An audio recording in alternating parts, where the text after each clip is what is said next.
Peter Jackson, VFL Live, VFL.com.au. Hey, good afternoon. Welcome to the Williamstown football ground. It is, well, sunny at the moment, but as you know, all around Melbourne, it is on the chilly side. Plenty of rain earlier. That looks to have cleared, but it is still a windy and cold day. You'd expect nothing else at this wonderful ground. It's Williamstown taking on Port Melbourne. The last game of the penultimate round of the 2018 Peter Jackson VFL season. Plenty to talk about in our pre-match. We're going to catch up with coaches from both camps pre-match before the bounce of the ball at 2 o'clock, and then we'll have these traditional rivals going at it again. It's one of the oldest rivalries in sport in Australia, these two, Williamstown and Port Melbourne, and they're setting themselves to deliver another classic this afternoon. Hello, wherever you might be watching us via VFL.com.au or listening to us on SEN Plus 1377. We're looking forward to bringing you all the action as we finish off the home and away season next week, and then the full 4 weeks of finals as well. But plenty to get through. Calling the action alongside me today. He's rugged up. He's ready, being outside here on the balcony. Michael Leeds, hello. Good afternoon, Peter, and to all of our listeners and viewers this afternoon. Yes, it may just appear better on your screens than it is in reality. We'll hear from It's a sunny day. Everyone shortly. Listening on 1377, it's beautiful. It depends what your definition of beautiful is, I guess, Pete. But just thankfully, the sun has come out and the clouds have cleared. So for now, at least, it is presenting very well. That is good news for our man on the boundary today, magnificent Mark Stone. This is home ground. He's worn the white shorts today, or the black shorts, I should say, today. He is the home team because you only live around the corner, Stoney. This is magnificent. It is magnificent. As soon as you penciled in Port Melbourne versus Williamstown, or Williamstown versus Port Melbourne, I'm coming to that ground. Beautiful Burbank Oval here in downtown Williamstown, where it's picturesque. People who have been here know what the views are here at the ground, but both sides on the ground just having a bit of a warm-up, kicking for goal, ruck work, and both coaches standing on the ground at the moment, and just a lot of familiar faces here at Williamstown, and it's great to be here. Yeah, important game for both of these teams, with the race for the final still very much on. Williamstown at the moment are in 4th spot. A win today would pretty much lock away the 4th spot, although they're jostling with the Box Hill Hawks. It'll come down to matches next week to decide it, but they need to get the win here. Do that, and they put themselves a game in front, and they put themselves in pole position for the double chance. For Port Melbourne, a little more perilous for them. They sit in 7th position on the ladder, 36 points, and the teams underneath them, and there are 3 teams all vying for, well, theoretically the last place there, but it could get a little bit tricky next week. Essendon, Footscray and North Melbourne are all on 32 points. So very interesting to see how this is actually going to play out this afternoon, but it underlines the importance for the Port Melbourne side, and also plenty to play for Williamstown. Now, going through the results from yesterday, round 20 action, the second last round of the Peter Jackson VFL home and away season. And Essendon back on the winners list. It's taken a little while, but they got the job done. A must-win game over Footscray, 12-13-85 to Footscray, 4-16-40 in tough conditions at Windy Hill. Stewart and Leuenberger with 3 goals each. Monfries with 2 goals for Footscray, and that's tough for Footscray. They were in the box seat to lock away 8th spot, but they lost to North Melbourne in our broadcast game last week, and losing again yesterday. They're still in the hunt, but they've got Port Melbourne next week at Whitten Oval, and that becomes an absolute must-win game for them there. Geelong 28-128, knocking off Coburg, who finished their season 7-6-48. They were basically held to a goal in the second half, and a really tough season for Coburg. They're going to finish on the bottom of the table because they've got the bye next week. They finish with 1 win and 16 losses and a draw, but Geelong continue their good run. They sit in 3rd place on the Peter Jackson VFL table, and next week they face the Box Hill Hawks, and that's going to be another big game. The Northern Blues and Sandringham. The Northern Blues getting the win there, 13-8-86 to Sandringham, 7-10-52. Whole host of multiple goal kickers, including Levi Casbolt for the Northern Blues, and for Sandringham all singles there. That was another rule trial match. And the Box Hill Hawks in the TV game, 13-13-91. Good win over the Casey Demons, 6-10-46. Interesting, David Mirror playing up forward, and he's had some good success there. 3 goals. 3 goals also for Murphy, and Lockhart 2 goals for Casey. So a good win there, a much-needed win for the Box Hill Hawks, keeping them in line with the top 4, keeping them in contention for the top 4. Anything, Leedsy, that stands out to you out of those matches yesterday? Well, that last game you mentioned, that's a big win for the Hawks to get over the top. I'm interested, Stoney, that we're not far away from September action. David Mirror, could he have a big impact in the forward 50 arc come the finals? Well, the good thing about it is that they can change him both ends. He can sort of play both ends. So he's a dangerous forward because he's got really good footy smarts, and then defensive, he can be that intercept mark in the back line. So Box Hill, it's a bit of an ace up their sleeve, Box Hill coming in the finals, because he is a person who can go both ends. Versatility, flexibility, can play both ends of the ground, so that's a good thing. There is one game underway already over at Victoria Park, and well, the Pies are getting the job done over Frankston. They lead 44-1, and they're into the second quarter there. But 44 playing 1 over at Victoria Park. We'll keep you up to date with those scores, and also the AFL scores a bit later on as well. But for Collingwood, they get the win. They go to 44 points as well. So that underlines how important this game is for Williamstown.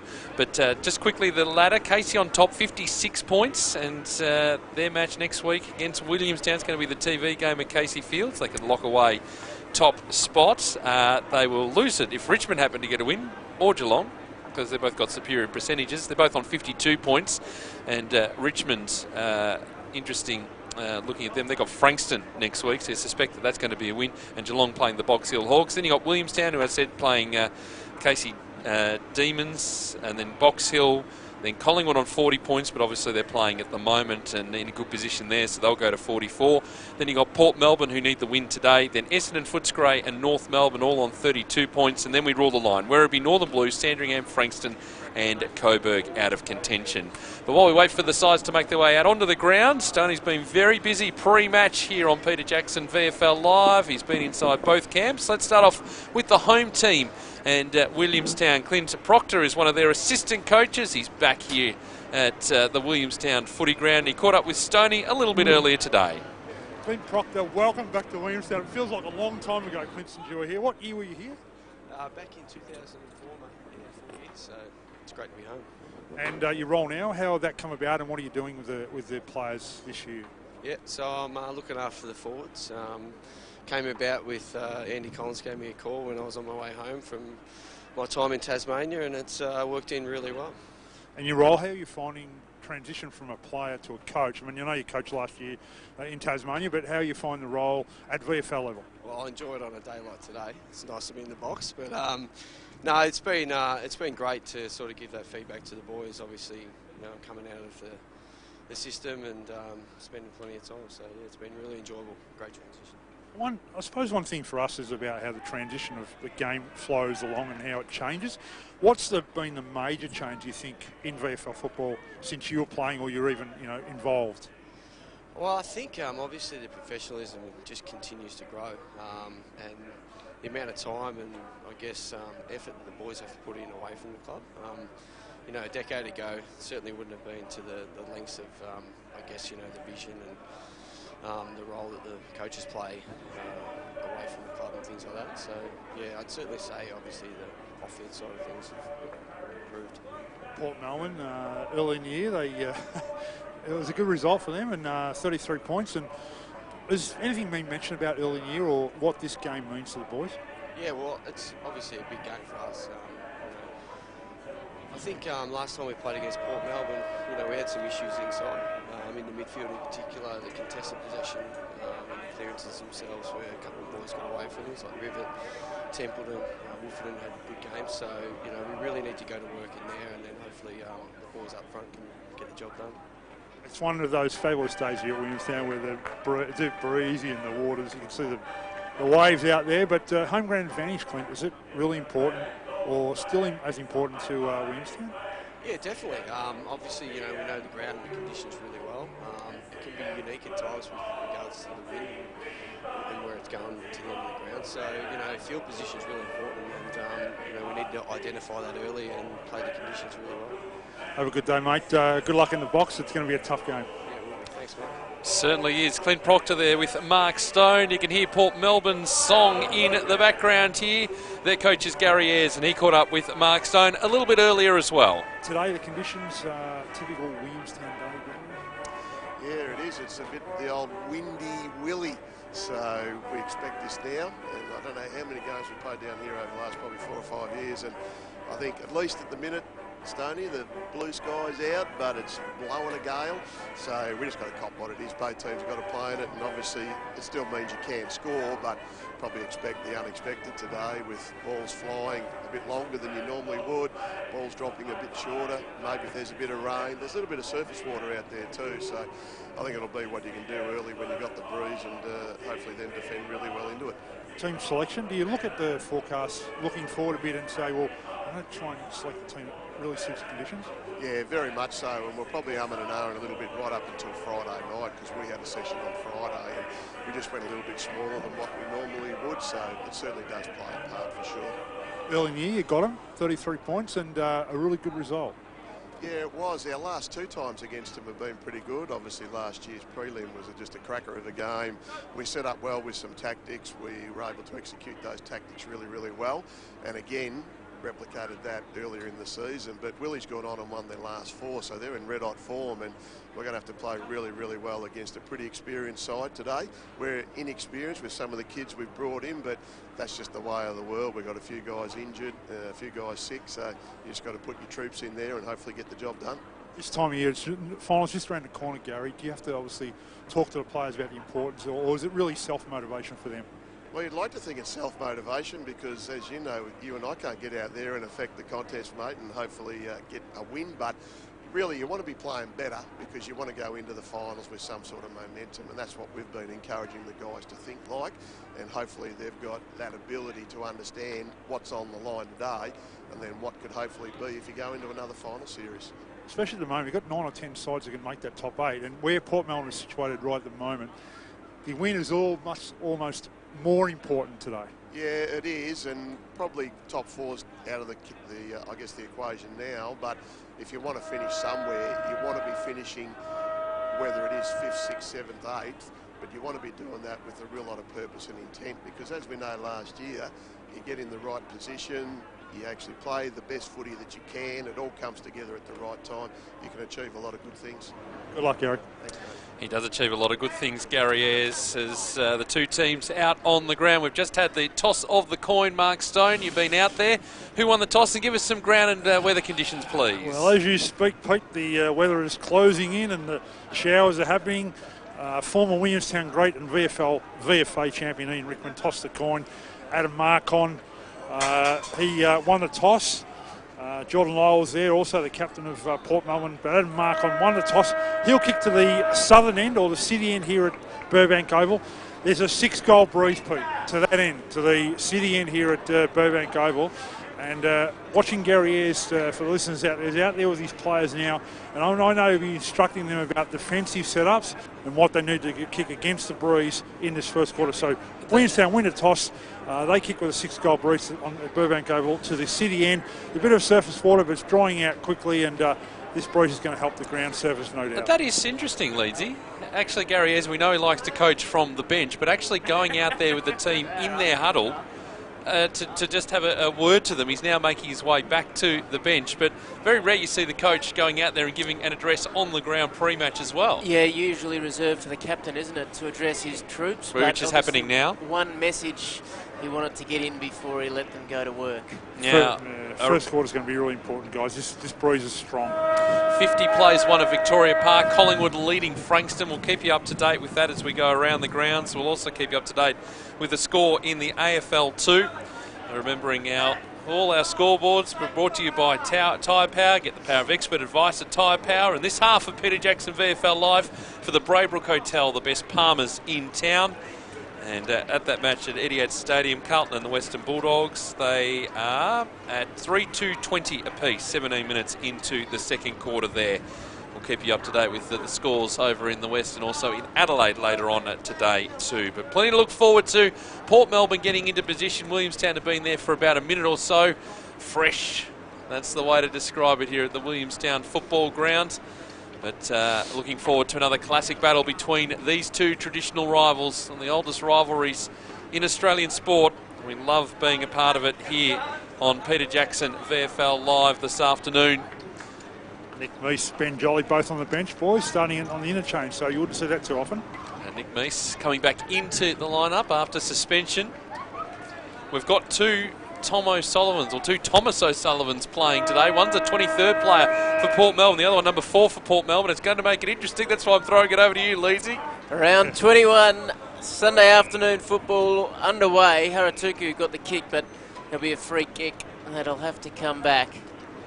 And it'll be a Port Melbourne ball to start us off. Lang to get us underway in the middle with the first free kick going the way of the Borough. And that'll help any moment that they can have the footy in their hands going into this sizable breeze this afternoon to be beneficial.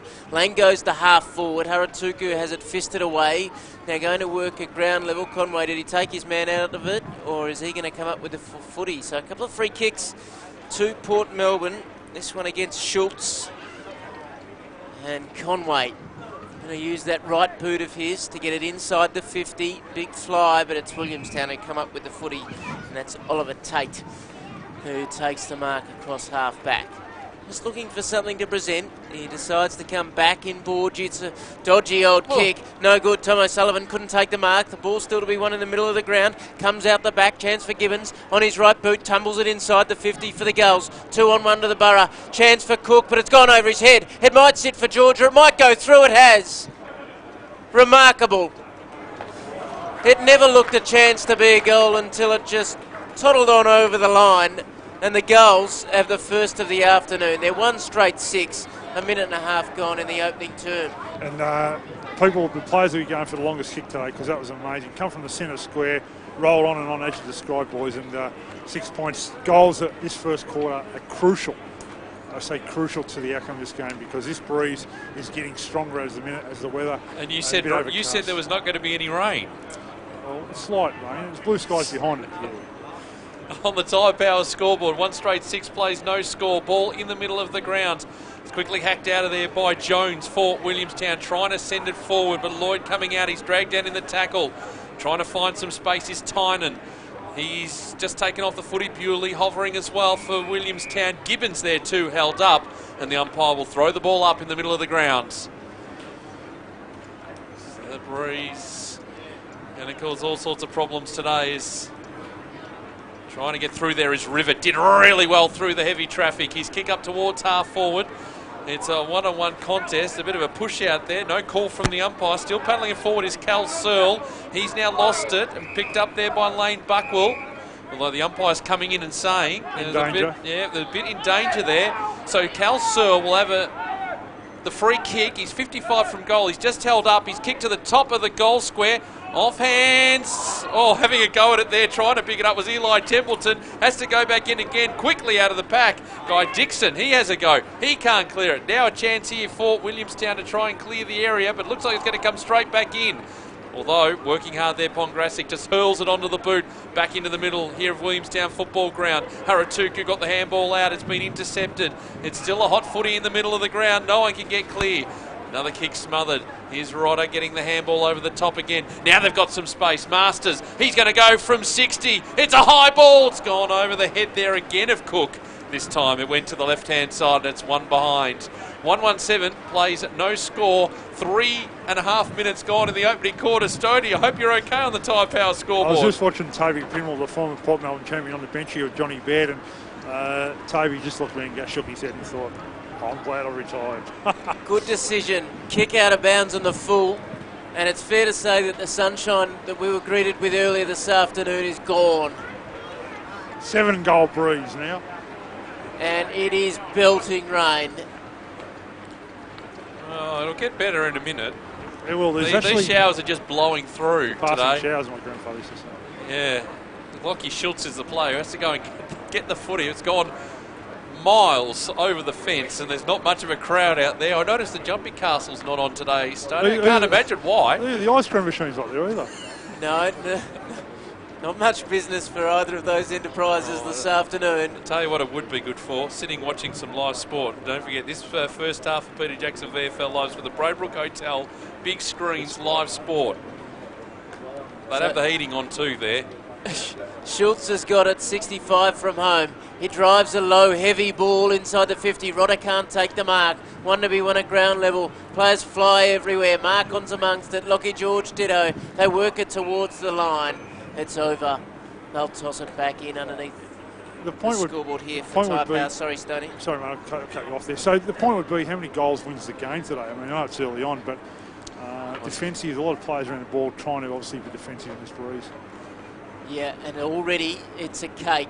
Toss back in, hard work for the boundary umpire too. Masters couldn't get a handle on it. Won't be on his own there today. Rivet did.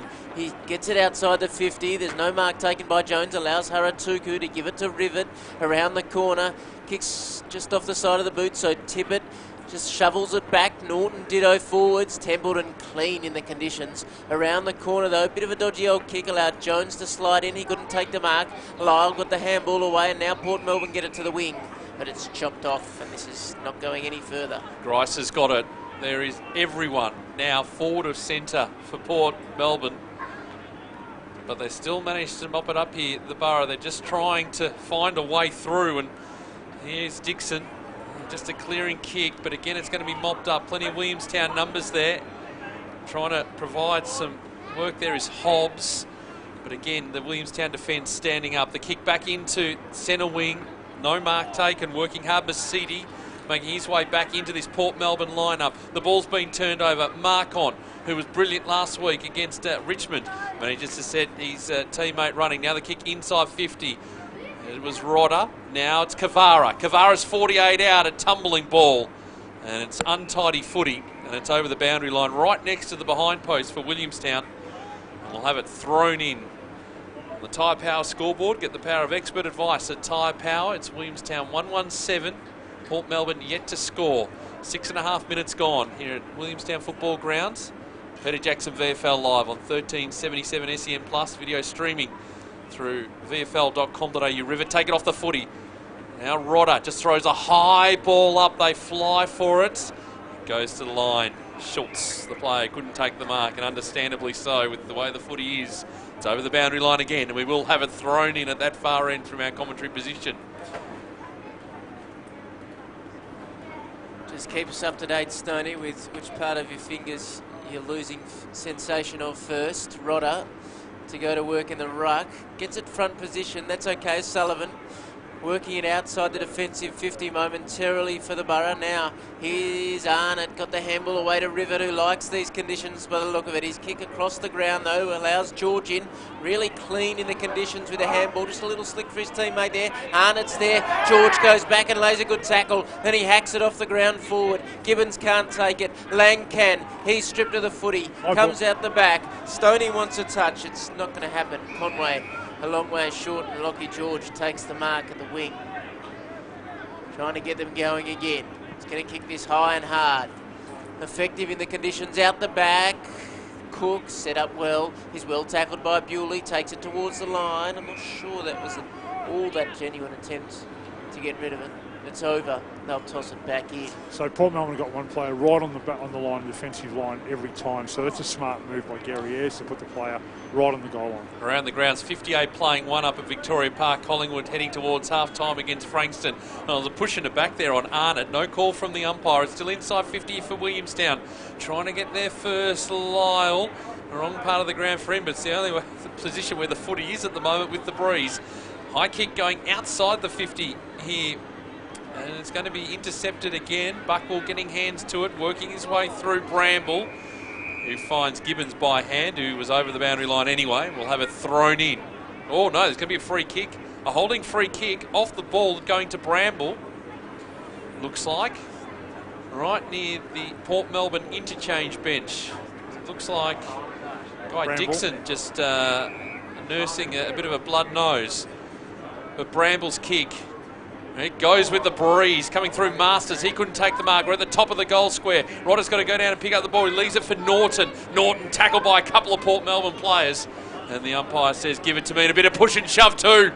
Righto, not liking the attention. Umpire says, I'm getting on with it. Haratuka getting the ball down. Player there with half a jumper on for Port Melbourne. It's Conway. And says, right, you take the free kick. Put your jumper back on for a start. And Conway will take it. Last line of defence for Port Melbourne. He goes as long and as high as he can. Oh, that's a nice mark too on the outer side. Well played. That's Phillips who gets them going down the wing. I want another contest here from Pearson. Did well to get it over the line. There was some extra support in all of that contest. Good stuff from Dawson, who's showed a liking given the conditions are pretty tricky for a big man this afternoon. There is blue sky coming, gentlemen, over your shoulders. Here's Meese. I don't believe you're Stoney. Lyle down to Norton. They're away forward. Masters worked away, and Donnell's trying to get on the end of it, but he can't. Boundary line wins out underneath the Tyre Power scoreboard. 117 Williamstown, and Port Melbourne yet to score. Give you a half-time score from Victoria Park. It is 8-10-58 Collingwood. Frankston 1 behind. Here's Tom O'Sullivan. That's the number 4 version. Who gets it outside the 50. But it's chopped off here by Norton, who's taken it right up against the line. And Williamstown a chance to get themselves going again. Masters to fly at the back. Donnell, third man in, but couldn't quite bring it to ground. Mercedes, little one around the corner. Arnott's there. He gave the handball away. Wolfenden under all sorts of pressure. Tried to hack it forward. Pearson bent down and pick it up. Gave it across to Arnott. We're at half back for Port Melbourne. They need to be clean here. And they are. A long kick from Haratuku clears the space momentarily. But the mark is taken there by Tate, who goes back through the middle. Sliding mark. Turnovers on. Port Melbourne have it in the middle of the ground. And Templeton the kick. Oh, he's found a target too at half forward. It's Cal Searle. Now they stream forward, but Searle kicked it to the player in front of him. He has another go. Ball partially smothered, come out for the mark. Pearson thought he had it. Now he gives it away. Lyle going to have a shot. This is just going to hang in the air. Coming through. The big fist coming in there from Greiser, but it still falls to ground. It's at the top of the goal square. Dangerous position. Jolly gets hands to it. He kicks it outside 50. It may only be temporary though. George couldn't take the mark. They've got the numbers here, Port, if they're good enough. But coming in there again, second effort from George. He kicks to centre wing, working there. Dixon for Port Melbourne though, picks it up. A helicopter inside 50. Plenty of numbers around the ball here, defensive for the Seagulls. Jolly picks it up, immediately wrapped up in the tackle, but he found Mark on, who again kicks it outside the 50 and again turns it over. Luke Tynan has the mark. Too far out to score. Way too far out, even if it was a still day. So he's just going to hug the pocket, and again it should be turned over. Oh, Meese dropped what he should have taken in the end. Still the pressure on the Seagulls, and Jolly went through his legs. He got nutmegged, and the ball goes over the boundary line. We'll have it thrown in about 10 metres around from the Port Melbourne goal. Tyre Power scoreboard. Get the power of expert advice at Tyre Power. 117 Williamstown.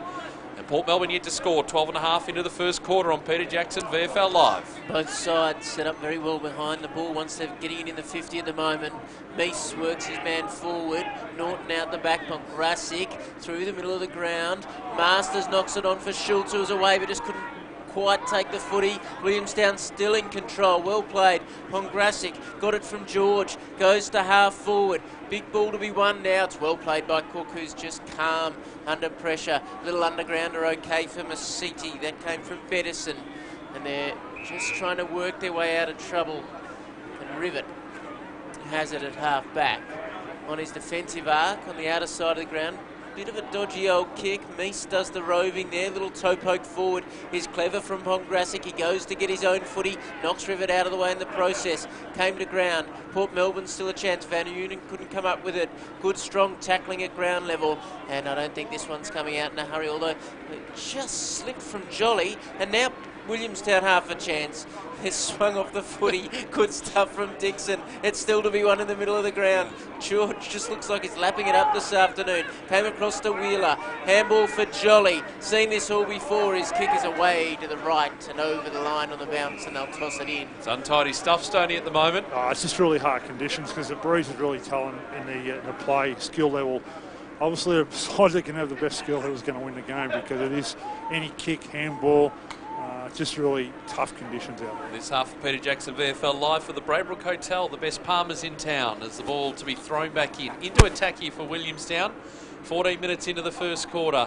It holds up. Meese getting the tap down, but a clearing kick for Port Melbourne as it heads up towards centre wing. Sitting underneath it was Tate, but coming over the top was Buckwell for Williamstown. Now has to lay the tackle because he lost a handle on the footy. Working there, Lloyd, taken down. Pushed off the footy was Haratuku. He's going to get a free kick.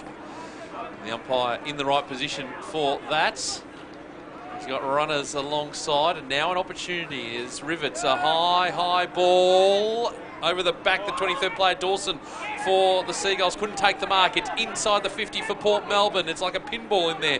Buckwell getting underneath it. Did he throw that ball out? The crowd certainly thought so. The umpire said no. It spills free. Jolly working near the boundary line. There we've got Gibbons, whose kick is smothered. Oh, they're under all sorts of pressure. Dawson was taken high, and the umpire says you'll get a bit of relief here, Williamstown. He'll take the free kick in the back pocket. Callan Dawson played just the one game. He's the 23rd player for Williamstown today. He's called to get on with it by the umpire. Kicks into the middle of the Williamstown football ground. Flying for the mark. Masters couldn't take it. W squared shot the handball out, but only into space. It's picked up by Lang, who tried to get the handball to Tom O'Sullivan, the number 4 Tom O'Sullivan for Port Melbourne. It spills free. There's a push. And there's a free kick going the other way. It's going the way of Williamstown. Tippett to take it inside defensive 50. He heads to the outer side. Norton takes the mark and plays on quickly. They're going fairly quick on a pretty wet track at the moment. Both teams trying to move it forward. Gibbons gets it to half forward, but Cook set up nicely. Couldn't take the mark though. That's stripped of the footy was Van Oonen. Well played, George. Got it across to Schultz. Deep into the pocket. Jones can't get there in time. It bounces over. They'll toss it in. Right underneath the Tyre Power scoreboard. Get the power of expert advice at Tyre Power. And it is the Gulls, 117 to Port Melbourne, yet to score, 16 gone. Opening term. Stoney, I want your thoughts in a moment. Gary Esby pretty happy, I imagine, with what the scoreboard reads just at the minute. Meese knocks it forward. Gibbons, he's being harassed and harangued. Was it legally? No. So O'Sullivan gave one away in his forward 50, and now he's given one away in his defensive. This to cost a shot on goal from Gibbons deep in the pocket. Yeah, I mean, they wouldn't be happy with that free kick because he was held off the ball, Gibbons, and he's a dangerous player. But I'm liking the game of Lucas Cook. He's setting right back in that goal square, and he's been very good in defence so far. Has 1-1. Has 1-1. Does Gibbons miss to the left-hand side. 1-2-8 the score. Almost 17 gone opening turn. Tyre Power scoreboard. Lucas Cook to bring the ball back in for Port Melbourne. 8-point margin midway through this opening quarter. Tough conditions around Melbourne today. The kick deep outside the 50. Got plenty of purchase on that ball. Is that mark going to be paid? It is to Dixon on defensive 50 for Port Melbourne. He looks up and sees a whole bunch of one-on-ones up the ground. So he's going to hug the expensive home side of that ground as he holds the ball up. This one held up in the breeze. In front position, Jolly took the mark. So a turnover here. Williamstown on centre wing. Jolly wants to get on with it. And his kick will drop short inside the 50, but they still have the marking power. And I tell you what, this is where your home ground sort of works well. Sammy Donnell knew where the drop of that ball was going to come with the breeze. And he takes the mark, and he will line up and have a shot from just inside the 50. 22 goals for the season out of his 16 games. He won't miss this. And as he steps in with the breeze, right on 50, gives it plenty, but he pulls it 50 left. metres, In boys. fact, there's a 50-metre penalty. Was it creeping over the mark, perhaps? So Yes, from being a Madison. behind, it's now definitely going to lock this one in the book. What did you think? Didn't seem to be much in it, but I guess the rules are the rules. You can't step over the mark. And the umpire asked him to come back, and He didn't come didn't back. hear him, I don't think, and got a goal. This one you can lock in. Top of the goal square, bang, goal. Donnell gets his first for the afternoon. It's 2-2-14 Williamstown. Port Melbourne yet to score. We've played 18.5 minutes in the opening quarter on the Tyre Power scoreboard. Get the power of expert advice at Tyre Power. And this half of Peter Jackson VFL Live for the Braybrook Hotel. Big screens, live sport. And I can tell you, around the grounds, it is half-time at Etihad Stadium, and the Blues leading by 2 points there, 4-4-28 to 4-2-26. And half-time at Victoria Park, and it's a comfortable lead for Collingwood over Frankston. Sun's out. Good news here at Williamstown. Port Melbourne working hard, but it's Masters coming through. Good stuff, Arnott. Tries to get away and does. Was just tackled.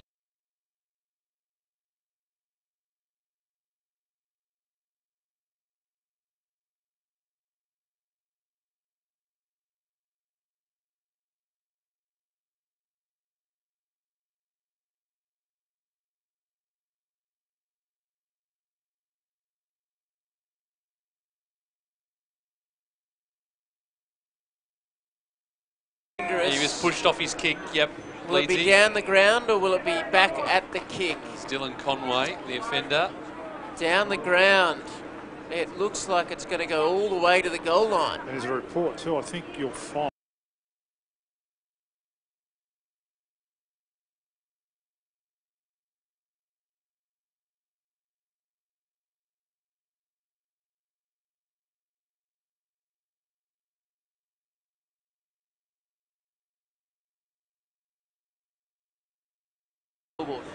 Yeah, Go on. keep going, Pete. I was going to say, Stoney, just you don't know where to look at the moment. Here, but also around the grounds. Live ladder. Collingwood has added 5% in that first half, taking on Frankston. So they are very much still in the top 4 mix. The trail Box Hills percentage by just 3%. So we'll have all of that for you, the wash up, after our match finishes today. The full ladder and what everything will mean when we get into next week's games, the final round. Boy, it's exciting. We'll have that for you here on Peter Jackson VFL Live as the afternoon goes along. But here, Williamstown 3-2-20, Port Melbourne yet to score. Williamstown with the breeze in this quarter as it's held up in the middle of the ground. Ball going nowhere. The umpire says, give it to me. Dylan Conway against his old side try to ruffle a few feathers and said a few words maybe in the wrong direction and cost them a goal. Marcon just throws it on the boot from the ruck contest. It's going forward. Masters, he's wrapped up in the tackle, going absolutely nowhere. The umpire says, I'll throw it up. Bettison, the strong tackle. Templeton lurking for Port Melbourne. Ruckman are appointed half forward for Williamstown. As it's off hands. Conway taken off of Meese. Got the handball out to Bewley. Being cut off. Templeton, though. He picked it up, wrapped up in the jolly tackle. Still managed to get the footy away. And Port Melbourne get the clearing kick. Only temporarily, though, because Billy Myers comes in for Williamstown. Take the mark. A low spearing ball up towards half forward. It's there for Marcon. His kick holding up in the breeze. Schultz got to take the mark. He couldn't under pressure. It goes over the boundary line. We'll have it thrown in 10 metres around from the Williamstown goal. They lead on the Tide Power scoreboard 3-2-20 to no score. 22 minutes gone in the opening quarter. And this half of Peter Jackson Live for the Braybrook Hotel, the best Palmers in town. So Masters lurking dangerously. Bewley set to go to work. I wouldn't mind betting that Kavara would be one to keep an eye on. As the ball's tossed back in, Meese front position, knocked forward. Haratuku goes to work. Good tackle from Meese. He didn't take it out of the ruck though, so we'll do it all again. 25 out directly in front. Williamstown attacking and leading 3-2-20 to Port Melbourne yet to score. 23 go on opening term. And they be clean coming out of this stoppage. Mark on a ground level. They're right over the top of him. We'll do it all again. Interesting when the Lucas Cook kicks out from full back, goes to the outer wing. I thought it should be coming towards this side, but the bay side you're talking about? Yeah. So another stoppage right over the top there. There's a bit going on behind the play there. Oh, yes. Donnell and Bettison going to work with him. So let's keep an eye on that one. I want to give up another one here, Port Melbourne.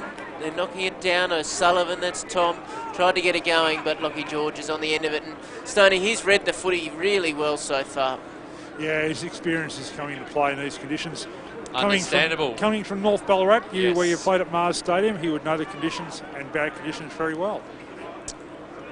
Yep. Now, can he put an exclamation mark on a very encouraging opening term? Yes! Magnificent kick from 45. Williamstown get their fourth of the afternoon. 4-2-26 at the 24-minute mark of the opening term on the Tyre Power scoreboard. Get the power of expert advice at Tyre Power. Home ground advantage certainly coming to play there and read the play well. Lockie George kicked the goal, but up until about the 15-minute mark, Port Melbourne going quite well. Don't want to let it go any further. 4 goals. It's about a 6 or 7 goal breeze at this minute. The weather is starting to come in again, boys. So in about 15, I reckon it'll be raining again. Well, lucky you. Wet weather's on. You prepare for the conditions, Tony. It's like you sort of get towards the end of the season. You just got that hope that the season starts to turn. We start heading towards spring. You know, finals are in the air. We're not quite there yet. It's Haratuku. He didn't get it out of the ruck, but he's got it. His head over the footy. He wrapped up in a tackle, and the umpire says, "I'll throw it up." So the ball tossed up. Jones into the ruck for Williamstown. It does spill free. No one can get clear. It's just being paddled forward. Now Tom O'Sullivan, number 4 for Port Melbourne. There's two Thomas O'Sullivans playing today. One's the 23rd player wearing number 46. Junior. Yep, or Junior. Yep, we can call him that. There he is. He just got his hands on the footy. The umpire throws it up. Still in the middle of the ground. Haratuku getting the tap down. Wheeler trying to hack it out of midair. Couldn't get any purchase on the footy. Now a high kick.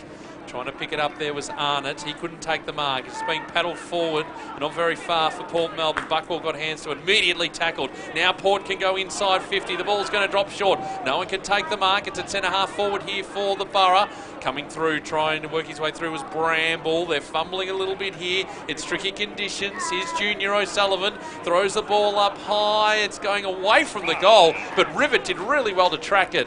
He's still inside the centre square. His kick is going to drop short and hold up in the breeze. Working there was Greiser. They get the clearing kick out, although it's only going to be temporary again. It's coming straight back in. Little low ball. Well, it's almost okay for Haratuku. They've still got the numbers here, though, the Borough. Here's Templeton trying to break the tackle. He dropped that footy. Good tackle by Marcon. Now he goes in and gets the footy. They dive in on top of him, and the umpire says, give it to me. We'll throw it up on 50 for Port Melbourne. It's Williamstown 26, Port Melbourne yet to score. 26 gone opening quarter on the Tyre Power scoreboard. So it's just at the 50, Port Melbourne attacking. Still a tough shot from there though. Gibbons goes to work on O'Sullivan. That's Tong, the elderly statesman of the two. Gets it into the pocket. Templeton well tackled. Over the line, they'll toss it back in. So Hobbs the man coming out of the square for the Borough at the moment. As you can imagine, hard to really get some clean possession kicking into the wind with a pretty soapy wet ball. The player's doing a pretty good job of it so far. Lyle knocks it down. Tom O'Sullivan came through. Gibbons, ditto, couldn't take the footy. Good stuff, Arnott. Strong stuff, Arnott. Swings away on the left. It'll hold up in the hide. Coming back, Schultz, good mark. Eyes on the pill the whole way through. And he takes it in the back pocket. Plays on quickly. Heads to Stoney's side of the ground. The mark is taken by Bewley. He usually uses it very well. That lethal left peg of his, and look at this, a long ball straight down the middle. That'll cause some problems. Although it's going to be turned over here. Well roved at ground level by Bettison. Inside the 50. Can't find a target in the air. Port Melbourne with the numbers at ground level towards the line. It's taken over by Searle. And it'll be tossed back in 35 around from the point post. Right in front of our commentary position. Goal here would be really important right now. This half for Peter Jackson VFL Live for the Braybrook Hotel. Big screens, live sports. Going to be against the run here in terms of the breeze. Out of midair goes Tom O'Sullivan. It just goes straight up, straight down. Play on, says the umpire, Willie Wheeler. He was chicken wing tackled. He had his arm pinned. It falls to Tynan. It goes to the top of the square. Hobbs. It just came off his boot the wrong way. Working there, Monk. He just clears the area out into open space on centre wing. The wind takes it. It's going. That is well done. Hurt on the boot. It went 80 metres. Oh, it's been called deliberate. So the junior of the O'Sullivans takes it. He's kicked at Dixon. Well, he was going open space and there wasn't anyone out there. Clever kick or deliberate? What's your decision? The umpire said it was deliberate. Now Port Melbourne coming back in again. No one can take the mark. Monk again and thinking twice about going to the boundary line this time. It fell to Marcon. Now they've got some space again. Gibbons at defensive 50. Just hurls it on the boot again. And it's going to send it to the path of Rodder. Under pressure, couldn't take the mark. He puts his head over the footy. Now immediately tackled on the deck. The umpire holds for a moment and says, give it to me. Just forward of centre for Williamstown. 28, almost 29 minutes gone in this opening term. 26 plays 0. Williamstown with the breeze. You're on Peter Jackson, VFL Live. So over the top, Meese knocked it down. Marcon got the kick away, but it's out of bounds on the full. And it'll be Nasidi to bring it back in. So no disasters here for Port Melbourne, but you have to wonder where things may sit without those couple of ill-disciplined acts, which cost them a 50 and then a free kick and a subsequent 50. 2 direct goals. Nasidi comes away from half-back. Gee, it's hard kicking into this wind. Knocked away by Meese from the marking contest. Who can get on the end of it? Donnell, little handball. Just a little much from Mark when they had 3 to beat at ground level. It's going to come up momentarily. Hacked off the ground by Schultz. Might have been in danger. Mercedes had it, lost it, hacked it forward. Outside the 50 they go. Wheeler, ditto. Wolfened it on his left. He tries to get it going, but can't really. It's knocked away from Meese by Hobbs. Ball at ground level. Good stuff, Norton. Tumbled it inside the 50. Van Oonen couldn't take it. Mercedes spins out of trouble. Got it to Marcon. Little one on the right. Did it get over the head of Ted, and then it bounces through. Oh, it's a cruel game for the Borough at the minute. 5-2-32 Williamstown at the 13-minute mark of the opening term. Port Melbourne yet to score on the Tyre Power scoreboard. Get the power of expert advice at Tyre Power. Just, you're right, it is a cruel game. A couple of bad bounces, and the footy can go, as we know, the footy can go anyway, and a goal there, not really what Port Melbourne required. Is this about par, Stoney? You think the scoreline, 35 goals for Williamstown? Bad par. And the other thing too, the race for the Frosty Miller medal, the leading goal kicker in the competition, Jordan Lyle on 36, Nick Larking in front of him. North Melbourne had the bye this weekend, so it'll be a shootout, you'd suspect, next week, depending on what Jordan Lyle can do in these tough conditions. You want to make hay while the sun shines in the second quarter when they got the breeze. Meanwhile, Willie Wheeler grabs it from the middle of the ground and sends Williamstown deep inside 50. Numbers back here. Phillips for Port Melbourne. They've still got the numbers here. The kick across the ground is good. Dylan Conway takes the mark. His kick. Finding Lang, who's outside the 50. On the base side, near the interchange benches. Won't have too far to walk for the huddle, because that is quarter time, and Williamstown making full use of the strong breeze here at the Williamstown football ground. They are 5-2-32 on the Tyre Power scoreboard. Get the power of expert advice at Tyre Power. And Port Melbourne 0-0-0. A 32-point lead to Williamstown. The goal kickers, all singles for the Williamstown side. You've got Donnell, Gibbons, Marcon, George. In fact, I've got two for Lockie George. I didn't mark the second one down. So, Lockie George has two, singles to Marcon, Gibbons and Donnell. 5-2-32 Williamstown. Port Melbourne yet to score. The second half getting underway at Victoria Park. And it is a very, very big lead for Collingwood. 64 playing 1 over there against Frankston at quarter time. And we'll also give you a score from Etihad Stadium as well. The Bulldogs leading by 4 points there. 5-2-32 to 4-4-28, a minute into the third quarter there. We'll take a break. Stoney's working his way through the huddles. Hopefully he doesn't get wet as well. And we'll get stuck into the second quarter. Plenty more still to come. Whether you're watching us on VFL.com.au or listening to us through SEN Plus on 1377, this is Peter Jackson, VFL Live. At Jeep, they're for mountain streams and Bluetooth streams. Capability meets connectivity in a range of Jeep vehicles with Apple CarPlay and Android Auto. Ready to discover the Jeep range? Tyre Power store-wide super sale is back, bigger and better than ever. Right now at Tyre Power, you get the power to save big on a huge range of Vulcan tyres, like buy 3 and get 1 free on selected Vulcan passenger car tyres. That's right, buy 3 and get 1 free on selected Vulcan tyres, plus more super savings store-wide at Tyre Power. Conditions apply. Tyre Power's store-wide super sale is now on. Visit tyrepower.com.au or call 13 21 91 for your local owner-operator. Hello, Frank Walker from National Tiles. These are the facts. The largest selling tile in Australia is 60 by 30 gloss white. Some companies sell this tile for around $30 per metre. Most tile companies sell it for around $20 per metre. National Tiles price for this identical tile in first quality, not seconds, is just $9.95 per metre every day of the year. Check the facts for yourself now at nationaltiles.com.au. Your Peter Jackson VFL club needs you to show your support. Buying a VFL club membership puts you in the box seat to watch AFL players and the stars of the future at your local ground. The VFL gives you the chance to get in the coach's huddle and enjoy kick-to-kick on the field whilst kids under 15 get in free.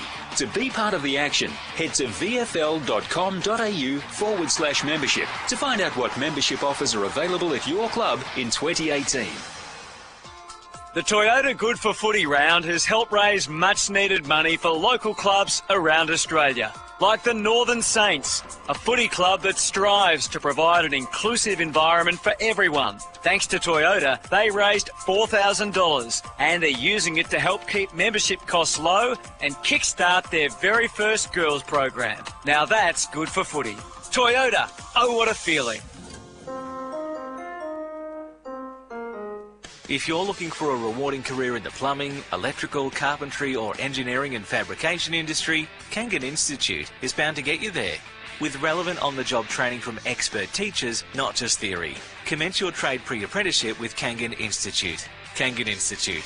Bound to industry, bound to succeed. Apply at kangan.edu.au or call 13Kangan. Some or all of this training is delivered with Victorian and Commonwealth Government funding. RTO number 3077. The Anytime Fitness one-day sale is coming on August 22nd. 1 day to say yes to zero joining fee. You'll enjoy the same benefits as other members. 24/7 access to almost 500 clubs and over 1,100 targeted workouts on the Anytime Fitness app. Plus, all the support, equipment and motivation you need. The only difference is you pay nothing to join, but you'll have to be quick. Join online at anytimefitness.com.au/sale or in club 9 a.m. to 9 p.m. on August 22. Terms and conditions apply. We can move the world for you, Camerons. Can do. We marvel at the icons in sport, like our footy heroes and their skills. It sure takes a lot of can-do attitude to reach those heights. Next time you're on the roads, look out for the iconic Camerons can-do yellow trucks. From Melbourne to Adelaide to Perth, Sydney to Brisbane and everywhere in between. Camerons keeps Australia moving. There's a little bit of can-do in all of us. We can move the world for you, Camerons. Can do. Camerons.com.au. Think about how you use your car. Do you just drive from A to B? Is your car your office? Or do you go off-road? How you use your car will determine the type of brakes you need, because not all brakes are the same. Bendix have developed brake pads in Australia to suit your vehicle and driving style. No other brakes can say that. It's time to think about your brakes. Next time you change brakes, fit Bendix brakes. Don't accept anything less. Bendix brakes. Put your foot down with confidence.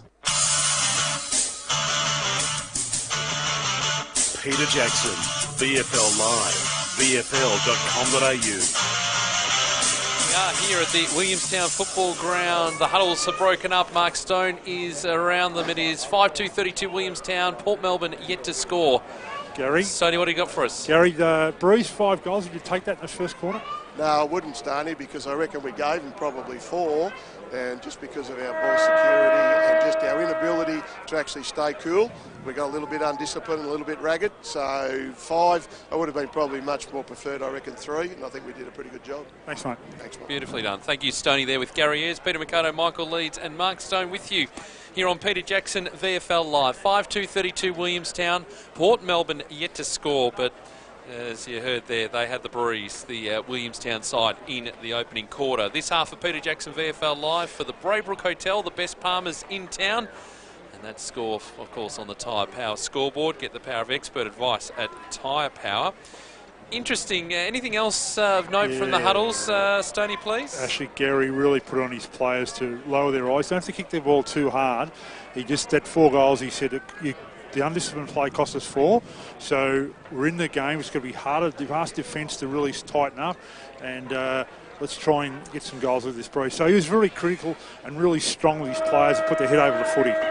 So while the players get back into position and the last of the spectators make their way off the ground, it is a procession at Victoria Park. 74 playing 1. They're playing Frankston over there, Collingwood at Victoria Park. The live ladder, they are gaining percentage. There's only about roughly 2 percentage points now between Collingwood in 6th and Box Hill in 5th. If they keep going like this, they should overtake them.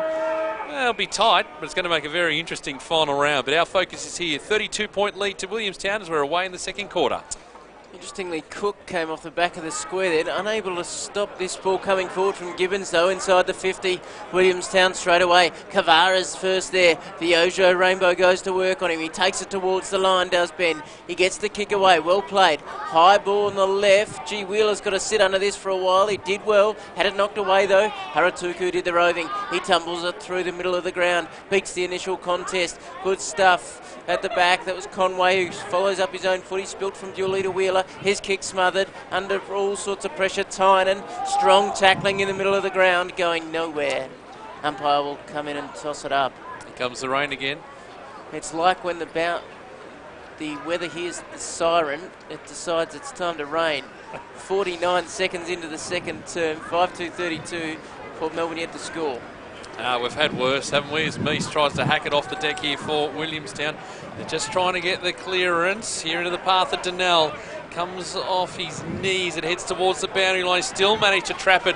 Held up there by Cook right near the line. It spills free. Rivet gets hands to it for Port Melbourne. Oh, now the breeze is getting up as well, even more so. It's pass the parcel sort of stuff. It's untidy football, understandably so. Rivet goes back in again, throws up the handball. It's edging forward for Williamstown. Working here, Masiti. He's tackled over the line by Gibbons. And the umpire says mercifully, let's throw it in. There's the Hardy Souls still out there. People are sheltering in the canteen.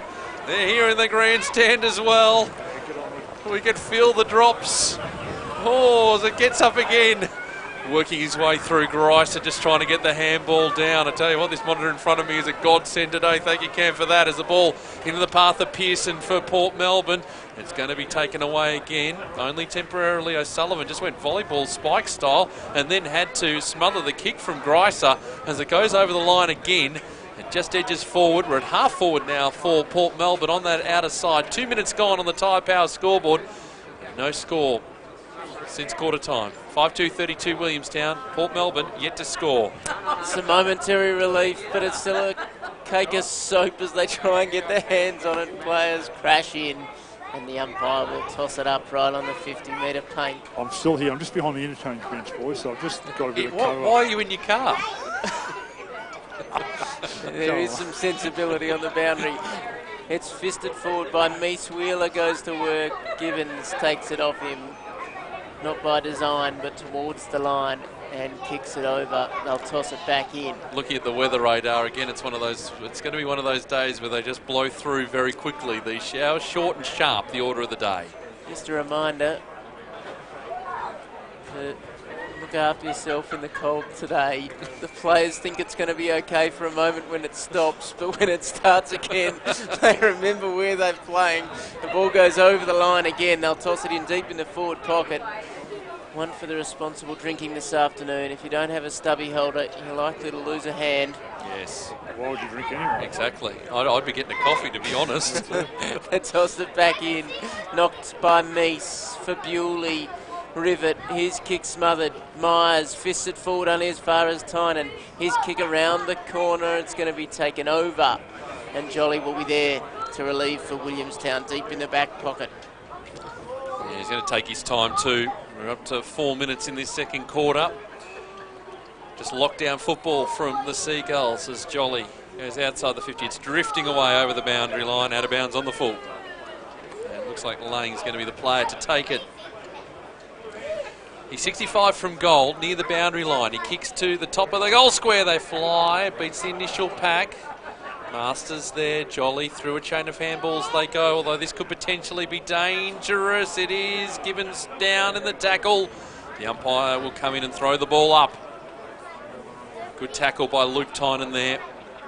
Good contest as Meese scurries across to pick up the footy, trying to get the tap down. It's taken by the opposite ruckman, and that's the first score for Port Melbourne.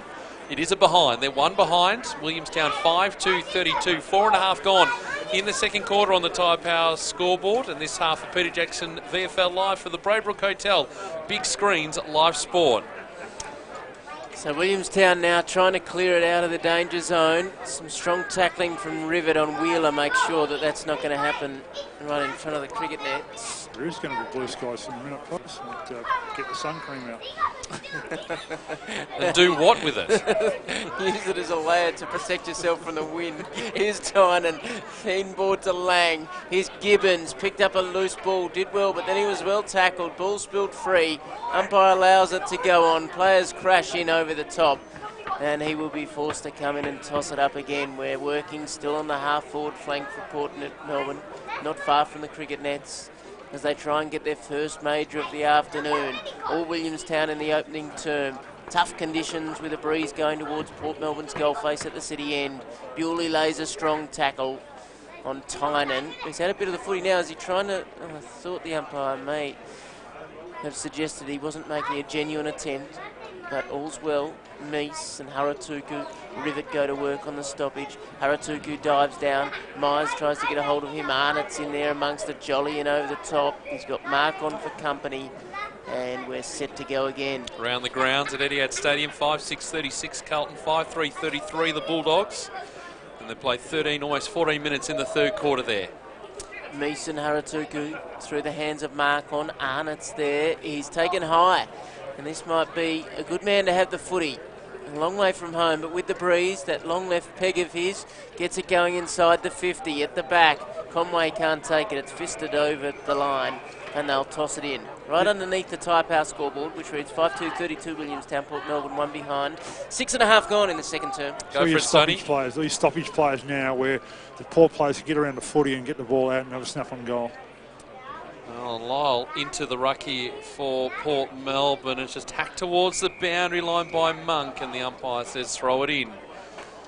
Yeah, 20 metres around from the Port Melbourne goal. And the boundary umpire's quite wisely with the breeze here too, coming in about 10 metres in from the boundary line to throw it back in, which is good to see as Meese trying to get a hand to it. It falls in territory. Rivet got it out. O'Sullivan, Port Melbourne, the senior of the two, to Lyle. Gets a handball across. Here's a chance. Biojo Rainbow can have a shot from 20 and put it through. Got some space. Finally, Port Melbourne there, and they get their first on the board. Biojo Rainbow. It's his second goal for the season out of 9 games. And it's 5-2-32 Williamstown. Port Melbourne 1-1-7. 7.5 gone in this second quarter on the Tyre Power scoreboard. Get the power of expert advice at Tyre Power. Well done by Jordan Lyle. Got the ball out. That's exactly what I was meaning by get the ball out in space, and Vojo Rainbow got on the end of that. Good goal. Well, the focus won't be on the Frosty Miller medal, but it needs a couple. I think it's about a 3-goal differential. Nick Larkey not playing this week with North Melbourne having the bye, so it will be a shootout next week. Back in the middle, Meese goes to work. Haratuku cleared a path, well played, and allowed Lang to come through and pick up the footy. Kicks to the flank. They're inside the 50, Port Melbourne. Coming out Tippett. He was happy to escort it over. Lyle and Conway suggesting perhaps it may have been done somewhat deliberately. The umpire said he did enough. Tough conditions for players this afternoon, and boundary umpires alike. Meese knocks it down. Wheeler, was he taken high? Strong tackle. Wheeler still going, holding the footy. O'Sullivan has earned himself a free kick after giving 2 away in the first term, one at either end of the ground. This one will result in him having a kick from just outside the 50 on slightly tighter than a 45-degree angle. Just got to kick it straight for the left-hand goalpost. Just got to kick it strong, like a bullet. Get the distance, Stoney. Yeah, he can. Just got to really kick through the ball strongly. So Port Melbourne for their second of the afternoon. He's hit it pretty well, and it's just short, just left. And it's knocked towards the line. Hits the point post, and they'll toss it back in deep in the forward pocket. 32-7, 9 gone, second term. It's half of Peter Jackson VFL Live for the Brobrook Hotel, the best Palmers in town, as the ruckman nominates. Ball tossed back in. Coming through Jones for the Seagulls. Still in a dangerous position. O'Sullivan came off his foot. Now the pack forms. The umpire will throw it up. So a lot of stoppages, as you would expect in these tough conditions. Again they go. Working his way through there was Dylan Conway for Port Melbourne. It falls to the back. Gibbons almost has his head taken off. He's dragged into the turf. The umpire waits momentarily and says, I'm going to throw it up again. I'm going to get my throw-up practice. So the umpire feeling cold a little bit too, just rubbing the hands together to try and keep warm. Can understand that as well. As Jones trying to do the ruck work here for Williamstown. And now again, going nowhere. Walker this time for Port Melbourne, right near the boundary line. They've lost about 10 metres here, Port Melbourne. It's again Jones and Lyle this time to go at it in the ruck. No one can get clean purchase on it. Myers, he picks it up immediately. He's tackled. It's a familiar pattern. This time it's going over the boundary line. We'll have it thrown in. So hopefully this will try and clear the congestion, because I reckon one more stoppage and it's all yours, Leedsy, because can't actually get anything going.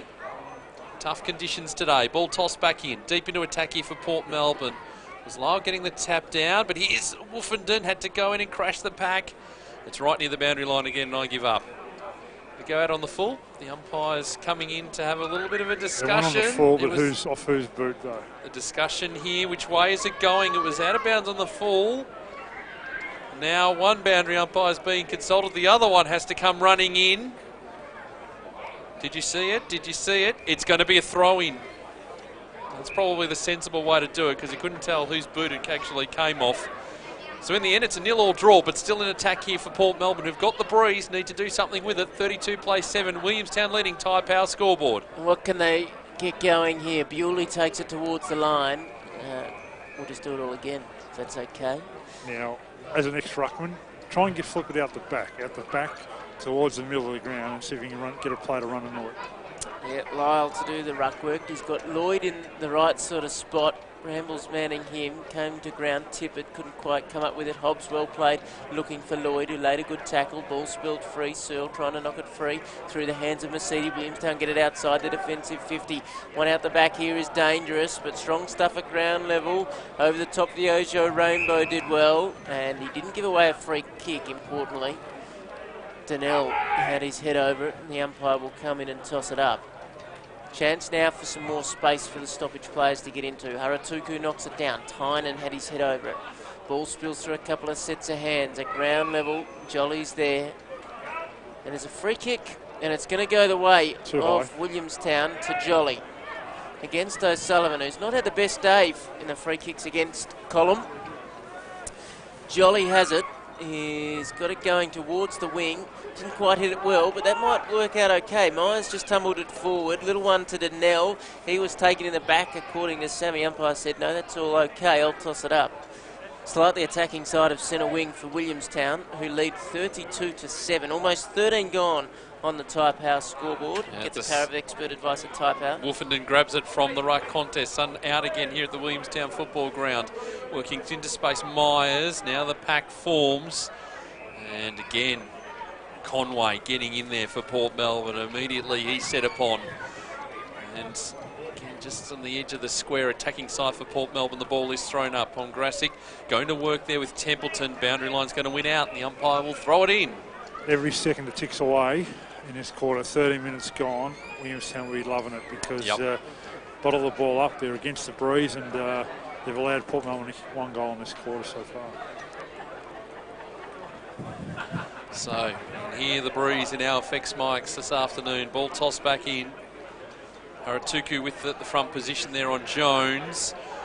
Sullivan trying to work his way through. No one's getting out of that. The umpire will throw the ball up, take us around the grounds, Leedsy. The Dogs by 4 points against the Blues. 21 gone, third term. 4 points to margin to the Western Bulldogs. Still very comfortable for Collingwood. It's all about percentage over there at Victoria Park against Frankston, as Wolfenden just tried to get the handball out, but only went as far as Schultz. Schultz can't do anything with it. Now Jones tries to extract it for Williamstown. Bullocks his way through and hurls it onto the boot. Rodder tries to pick it up. He went after the footy. Now Donnell's at the bottom of the pack. He's held up, and the umpire will hold for a moment and then throw the ball up. True centre wing on the outer side. Where all those expensive homes are here at Williamstown. Stoney lives around the corner from them. There's Paul Grassick trying to grab it out of the ruck. A lot of smothering going on as Gibbons just hacks it on the boot into the path of Rodder. It goes past him. Now a chance with some open space. A couple of kicks off the ground, and we're inside the 50. Trying to get hands to it is Luke Tynan. He does near the boundary line. Oh, he didn't keep it in though. And we'll have it thrown in. Deep into attack here for Williamstown. Their best chance, you'd have to say, for the quarter. Lead this 32-7. 15 gone second quarter on the Tyre Power scoreboard. Get the power of expert advice at Tyre Power. This half of Peter Jackson VFL Live for the Braybrook Hotel. Big screens, live sport. Haratuku to go to work with Jones, and really a 0-all draw there. Gibbons came through, good strong tackling, ball spilled free. Chance for Bramble, he was well pursued by Templeton. Jolly won the footy, he lost it forward though. Lloyd had it and lost it. He was off to the races if he had just been able to be clean, but that's not easy today. And Masters got a hold of him in a strong tackle. 85-point lead to Collingwood over Frankston, the other Peter Jackson VFL game at Victoria Park. In third quarter there. Here's Jones and Haratuku. Haratuku got his man, tosses him into the turf. We're going nowhere. That's Junior O'Sullivan over the top with the tangerine boots this afternoon. Fairly lively. Should also point out next Saturday, we're live, Collingwood and Sandringham, to finish off the home and away season. Pongrassic, Danell, little handball to Kavara, no good. Wolfenden had it and lost it, well tackled. Ball spilled free, wonderful hands from Rodder to mark on, and that is a fantastic bit of footy. Couple of experienced heads in all of that, clean when they needed to be, and that's the first goal into the wind this afternoon. Williamstown moved to 6-2-38. That's his second of the afternoon. Port Melbourne 1-1-7, 17 gone in this second term on the Tyre Power scoreboard. Almost like 3 goals there, Stoney, isn't it? Into the breeze. I was just going to say, what is the value of a goal against the breeze? It's worth 4 goals, I reckon. Williamstown, they're bigger bodies, and that's what the difference is. The bigger bodies around the ball, and they're bowling the ball up. They're playing brilliant sort of wind conditions against the breeze, and to be able to get a goal against the breeze is great work. And really, the hands from Nick Rodder, magnificent in the conditions. Meese getting the tap down, trying to find some spaces. Gibbons just lost a handle on the footy. Now on the overlap, Mercedes for Port Melbourne in the middle of the ground. Sets a ball long and high, deep to the goal square. Went through Masters' hands and dribbles over for a behind.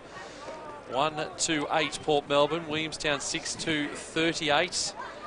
5-goal ball game on the Tyre Power scoreboard. Get the power of expert advice at Tyre Power. 17 minutes gone in this second quarter.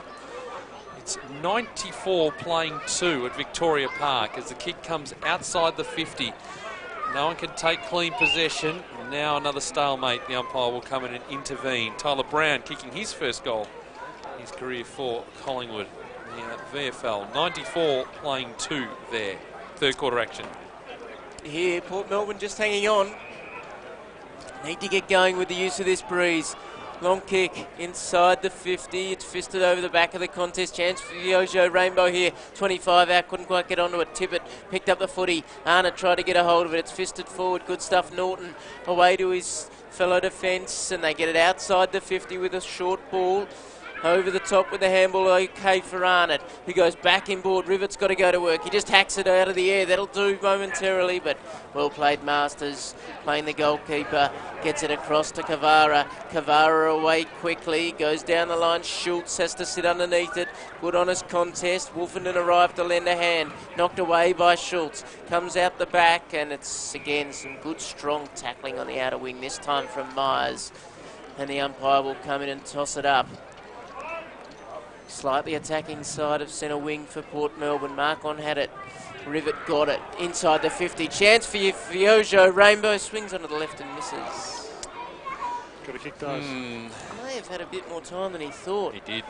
38-9, 19 gone. Second term, Type House scoreboard. Yeah, interesting they're going to want to kick out here. I mentioned it before. This is defensive side because of the breeze, but they go the opposite side, so it's quite interesting where that breeze is going. Well, the kick out is hugging the home side of the ground. The outer side there for us is it's right on the intersection of the boundary line and the 50. As the pack forms and ball goes over, we'll have it thrown in. Around the ground, 3-quarter time at Etihad Stadium. 6-4-40 the Bulldogs. Carlton 5-6-36. Won't be too far away from 3-quarter time at Victoria Park as well. I'll give you a score there in a moment as Meese gets the tap down. Willie Wheeler just throws it on the boot, goes about 5 metres, now comes back inside the 50 for Port Melbourne. Lyle's got the sit, he got his hands to it, and now a chance, a high ball from Conway, he's going to float out of bounds on the full. Pushed off his kick at the crucial moment, and Ollie Tate will take the free kick right next to the behind post. 19, almost 20 minutes gone. It's half of Peter Jackson VFL Live for the Braybrook Hotel, the best palmers in town, as the kick goes long, and it's either out of bounds on the full or a mark to Mac Rivet. It was out of bounds on the full. Rivet 60 from goal near the boundary line.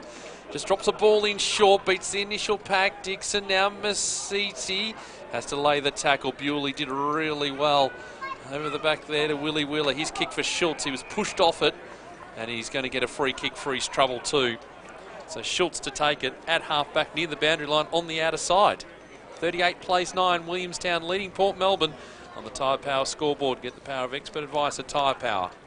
So Schultz from the defensive arc tries to keep it low and does so. Little kick forward from Wheeler is off the shin of Van Unen. Williamstown wanted on the full. Umpire said, I will have it thrown in, thank you. If you're looking at the screen and enjoying a good game of footy here from the comfort of your lounge, I can tell you that the screen is lying. It looks to be marvellous conditions, but it's cold and wet, and it's hard work for these players this afternoon as Wolfenden gets it going inside the 50, beats the pack, and that slippery ball slips over the line. They'll toss it in underneath the Tyre Power scoreboard. Yeah, sun's out. It's greeted us briefly at different stages throughout the game so far, but we've also had some sideways rain at different stages this afternoon. If you've just joined us, Meese goes towards the line, wants it out, almost got it out. Handball back inboard for Bettison. He was well tackled. Look at them, 3 or 4 goals, and they get their desired reward there. That was a strong bit of play. And I feel like we've seen this copybook before, boys, from Williamstown and Andy Collins' men who are defending resolutely, kicking into this breeze. Bewley's going to go with a long left foot. It's punched away from the contest. Rivets there. He only got to go into half forward. Schultz on the end of it. Gets around Lang. Wants to get moving. He kicks the high ball to half forward. Jones underneath it. Can't take the mark. Wind did him in the end. Cook got a little handball forward. Well played, Lloyd. Release Lang off half back. Can they hold on to the footy? Arnott's on it for a moment. Wheeler's got him. Arnott got rid of it. Rivet took a fresh airy. Free kick. Which way's this one going? I think it's a throw, Leedsy. Might have been. No. To Port Melbourne. Oh, it's a free kick to Port Melbourne. That's interesting. We might have thrown that out. Anyway, Arnott, he goes long and high. Inside 50 mark. Taken. Pearson's taken it. And he will line up and have a shot directly in front. He'll kick from 30 metres out. Have to kick this one, boys. Have to kick this one. This is worth a couple of goals. Absolutely. Going to bring that margin back because they've got the breeze in this quarter. 23 minutes gone in the second quarter. And here is Blake Pearson, 22 goals heading into this one. That'll be 16 games, and he's pushed it across the face. It's one behind, not the result they were looking for. 1-4-10, plays 6-2-38. In fact, 1-4-10, plays 6-2-38. Williamstown leading Port Melbourne on the Tyre Power scoreboard. Power of expert advice at Tyre Power. This half of Peter Jackson VFL Live for the Braybrook Hotel, the best Palmers in town. Can they get it back inboard? Rodder did well, affected the contest. Bewley's there, likewise Donnell. Little one over the top to Schultz, but the boundary line ever present, and they will toss it back in. Those 2 or 3 goals, Stoney, that they gave away Port Melbourne in that opening quarter, coming back to haunt them here. Yeah, it certainly is at the moment. Meese goes on the defensive side of the stoppage, tried to get it moving. Might be fortunate not to be called here. O'Sullivan comes in to lend a hand, and the umpire will toss it up again, 55 away. When you got Jolly and Jones and Nick Meese around the ball, Gibbons, Willie Wheeler, I mean, they're experienced players, so they know exactly what's required against the breeze. So they've played the quarter beautifully, those players, even though Port did give away those goals in the first quarter. Gibbons has got O'Sullivan, and he takes him into the turf. Umpire will come in and toss it up again. So the kids have started to brave the cricket nets for now. Indication that the rain has just moved itself away from the ground for the moment. As Port Melbourne go inside the 50, Pearson tracking the footy. Can he pick it up cleanly? Wheeler overran it, came backwards. Tip it. Throw. Good strong tackling from Masidi, and he'll have the shot. Now he is about, I reckon, 22 metres away from the goal line.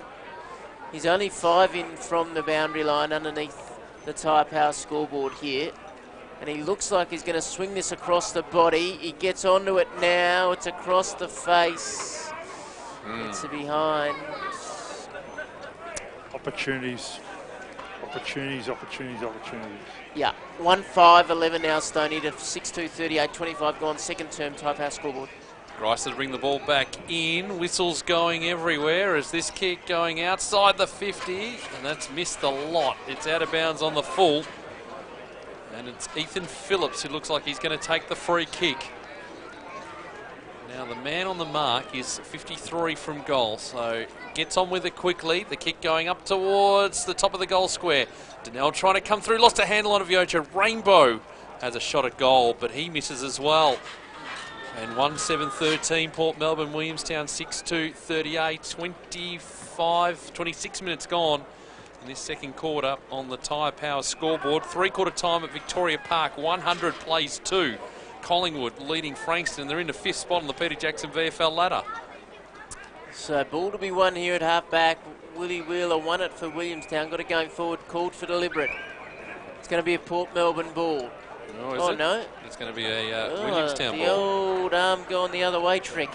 Gets me every time. You'd think I'd have learnt by now. Kavara goes to centre wing. Sitting underneath it, Pongrassic knocked it away from Lang. Well played O'Sullivan, got it back to Lang. He tumbles it to half forward. Hobbs came out to meet the footy. Wrapped up in a strong bear hug from Greiser. And the umpire will come in and toss it up. Centre half forward for Port Melbourne. They're a kick away from goal with this win. They need one desperately as we approach half-time. Knocked away from the contest. Good stuff, hacking it off the air. The Gulls get it going to centre wing. Schultz goes to work against Van Oonen. Pretty happy to see that over. Umpire says, so am I. Well, let the boundary umpire take over. Smack bang centre wing. Expensive home side of the ground. 38-12 on the Tyre Power scoreboard. We've gone 27 minutes in the second term. So it's tossed back in.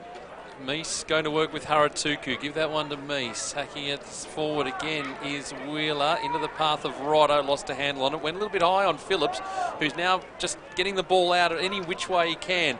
It falls to Rivet.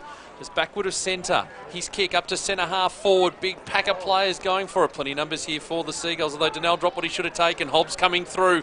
He's held up in the tackle and dumped as he got the kick away. Here's Wheeler at centre half back. His kick's going to be turned over as well. Waiting there was Cook, and he takes the mark right in the middle of Williamstown's football ground as the kick goes along and high. Inside 50, Lyle flying for it, couldn't take the mark. He's getting down to Roby's own kick though, that's interesting. As Tom O'Sullivan picked it up, he worked it across to Conway, who has a shot this time and makes no mistake.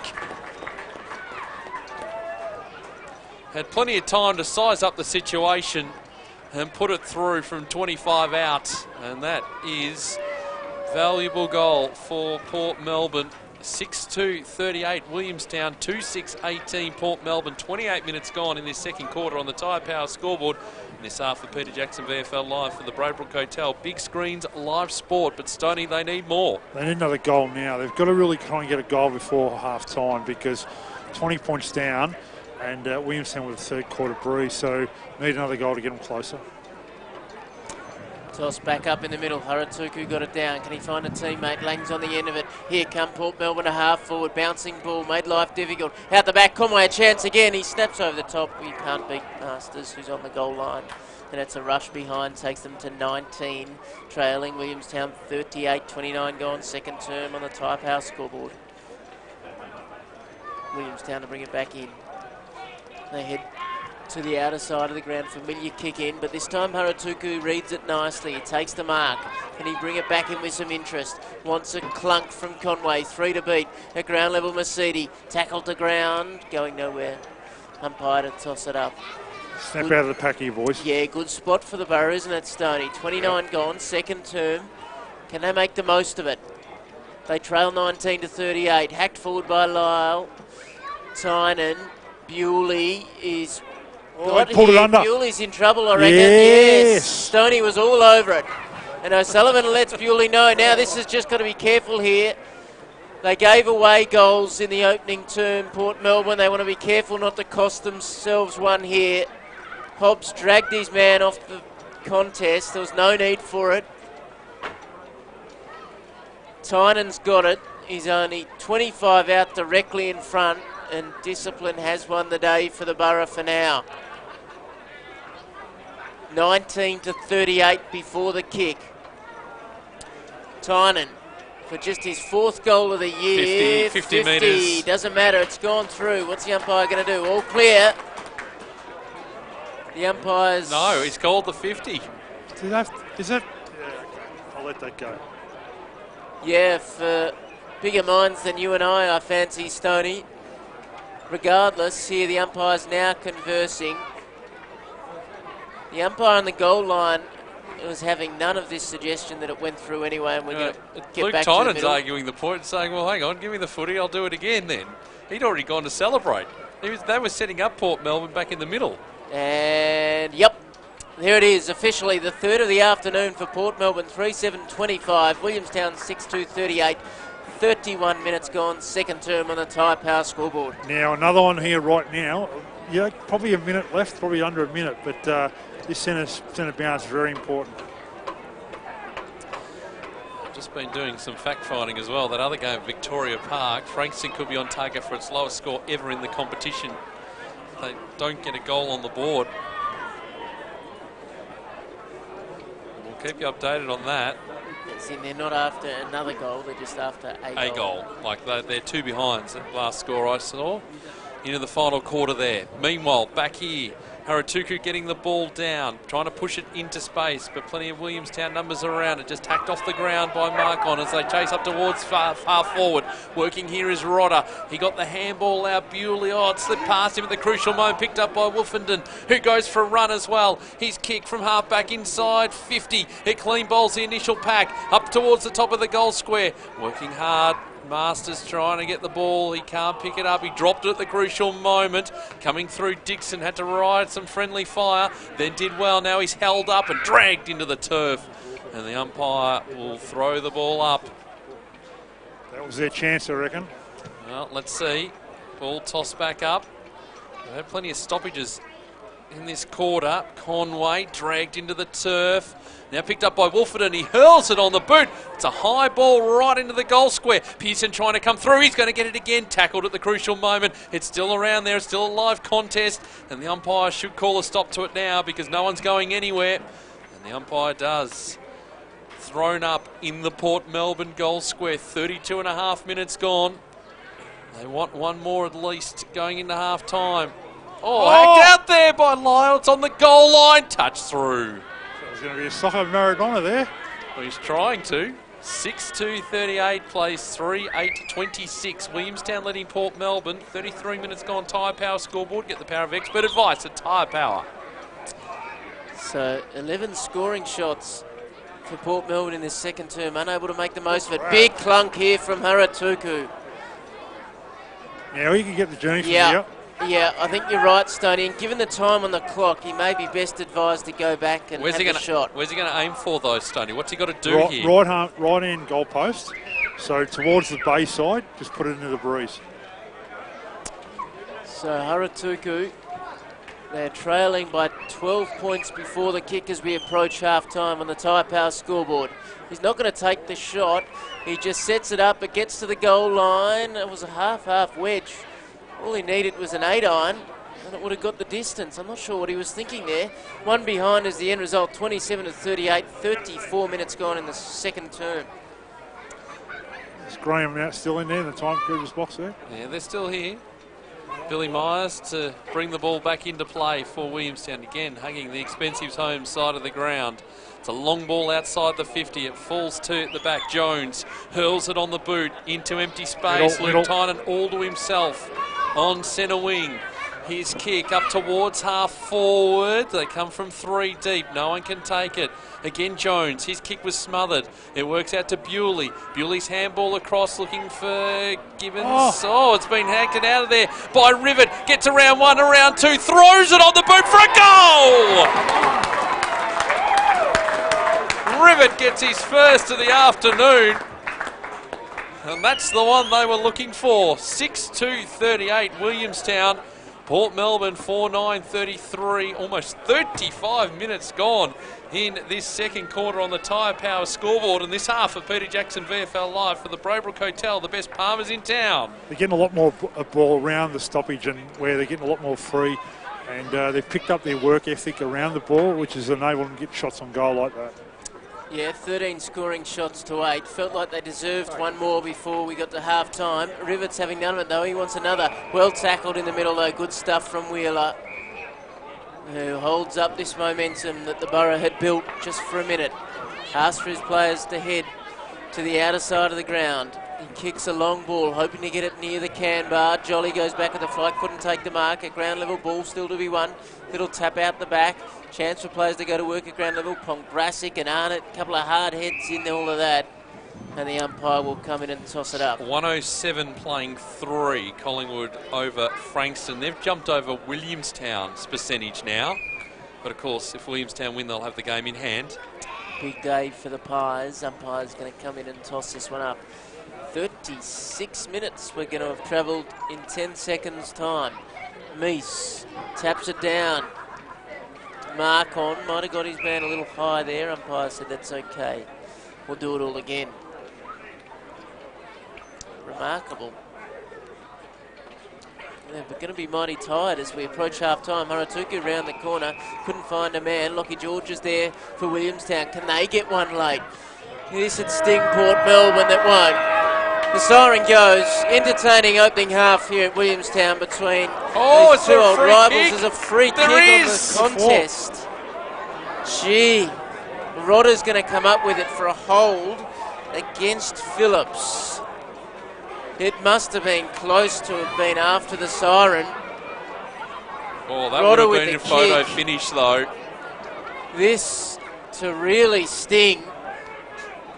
Siren has gone at half-time. Rodder with the kick after the bell from 25 out on a slight angle. It feels not quite right for Williamstown. Oh, he's hit the post. Oh, I just wonder if the footy gods were watching. One behind. Keep an eye on it too. A bit of push and shove, Rodder and Lang. That got a little stronger than it might have very quickly. Rodder's involved. Players starting to approach this from all over the place. The whistle's being blown, but the umpire's without the power of the restart here. Now there's some strong heads in this. They just need some leaders as well. And Rodder's a smiling face, but he's a strong body as well. Conway's amongst it. Oh, there's a surprise. Conway's in it. Now I think common sense is going to prevail. The team's split and we're set for a cracking second half.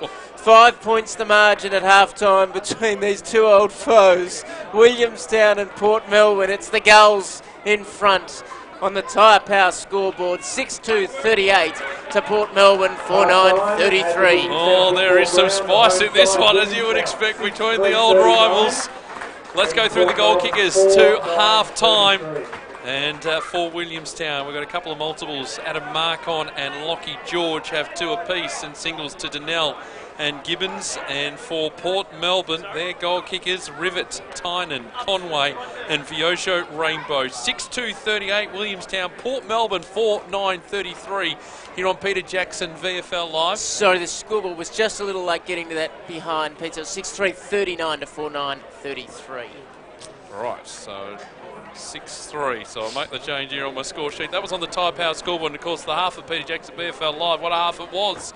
It's brought to you by the Braybrook Hotel. Big screens, live sports. Right, let's take a break. Let's take stock of this. We've got plenty to come at half time. Jason Reddick, who's the Williamstown CEO, will join us. We'll go around the grounds, give you all the scores and what it all means and everything like that. Plenty to come. Bit of feeling in this on a chilly day in Williamstown. The home side leading 39 plays 33. Whether you're watching us on VFL.com.au or listening to us on SEM Plus on 1377, this is Peter Jackson VFL Live. Tyre Power store-wide super sale is back, bigger and better than ever. Right now at Tyre Power, you get the power to save big on a huge range of Vulcan tyres, like buy 3 and get 1 free on selected Vulcan passenger car tyres. That's right, buy 3 and get 1 free on selected Vulcan tyres, plus more super savings store-wide at Tyre Power. Conditions apply. Tyre Power store-wide super sale is now on. Visit tyrepower.com.au or call 13 21 91 for your local owner operator. But it's your job. You'll be fine. Mate, just because everybody seems like they're doing it doesn't actually mean that they are doing it. Help your kids understand that betting and sport don't have to go together. The ads don't always tell you the risks, yeah? Before you have the talk, check lovethegame.vic.gov.au. Authorised by VRGF Melbourne. SEN Plus endorses the commercial radio codes of practice, which have been registered by the Australian Broadcasting Authority. The codes relate to taste and decency, accuracy and fairness in news and current affairs, advertising, Australian music content and complaints handling. Copies of the codes are available by contacting this radio station or Commercial Radio Australia on 02 9281 6577. If you feel a code of practice has been breached and you wish to register a complaint, your complaint should be made in writing. See the complaints section at sen.com.au. And the Golden Crumb goes to Papa Schnitz. I don't know what to say. The Golden Crumb Award to be given Australia's greatest schnitzel making owner, it's amazing. And thank you, Australia, for your love our hand crumb, pan-cooked schnitzels. You are truly the crumbs in our schnitz. Dad, wake up. Dad. What, huh? You're daydreaming again. Well, boys, all great things start with a dream. A golden crumb-covered dream. Stop dreaming and get into your local schnitz today. The Toyota Good for Footy round has helped raise much-needed money for local clubs around Australia, like Wyndham All Abilities, a footy club giving people with intellectual disabilities the opportunity to play Aussie rules. Thanks to Toyota, they raised $4,750 and they're using it to buy brand new equipment for their players so they can continue playing the game they love. Now that's good for footy. Toyota, oh what a feeling.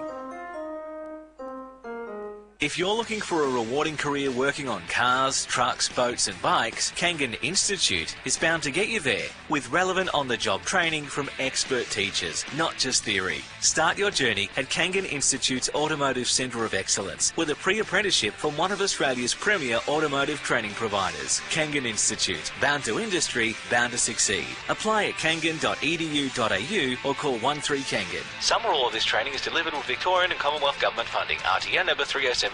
The Anytime Fitness one-day sale is coming on August 22nd. 1 day to say yes to zero joining fee. You'll enjoy the same benefits as other members. 24/7 access to almost 500 clubs and over 1,100 targeted workouts on the Anytime Fitness app. Plus, all the support, equipment and motivation you need. The only difference is you online at anytimefitness.com.au/sale or in club 9 a.m. to 9 p.m. on August 22. Terms and conditions apply. At iPrimus, we're so sure you'll love our supercharged NBN plan, we guarantee it. Get ultra-fast unlimited data for all the streaming, gaming and downloading you want all day, every day for just $80 a month. Plus, for a limited time, get 1 month free. The most flexible internet you can get. That's us, iPrimus. Visit iprimus.com.au. Selected areas only. Minimum cost $1,920 over 24 months plus $15 delivery. Guarantee for first 30 days on this plan only. Free service credit on third bill. Peter Jackson, VFL Live, VFL.com.au. And we are back here at the Williamstown football ground. The bright sunshine again. It always happens. We're in the quarters. It is raining when it's not. We're at half time. Sun comes out 6:3:39 Williamstown. Port Melbourne 4:9:33. Plenty happening around the grounds as well. And someone having a birthday as well, which is clearly going on in the background. Let's keep you up to date with what's happening also at Collingwood at Victoria Park, because 119 plays 3. This is going to be Frankston's lowest ever score in the competition. Their lowest ever, when we're looking through some stats along the way, is 2-10-22 back in 1995. So if they lose out here, things stay as they are, that's going to be a really tough ending to the season. They've still got one more game against the Tigers to come next week.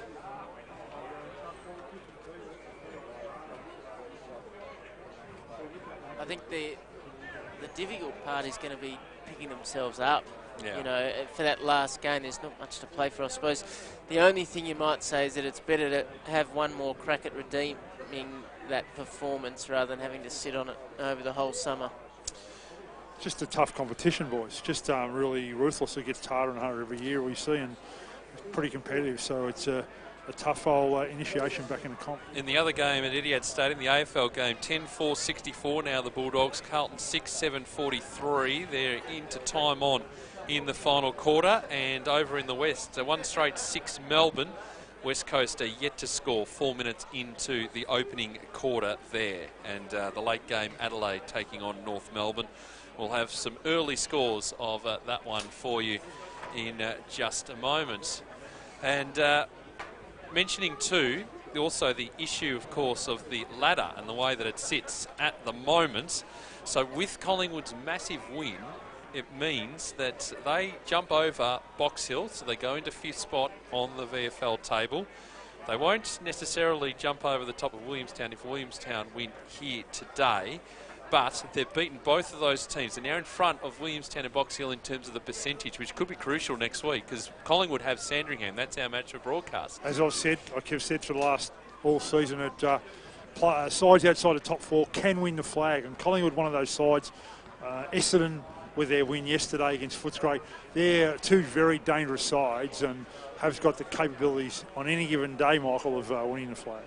Yeah, absolutely. It's going to be a cracking last round, isn't it? I mean, there's so many different things to look at. Permutations, Pierre. Well said, Stoney. Yes, they're all over the place next week because you've got Collingwood, Sandringham, Footscray, Port Melbourne. They're the first 2 games. They're going to be played at the same time at 11 o'clock.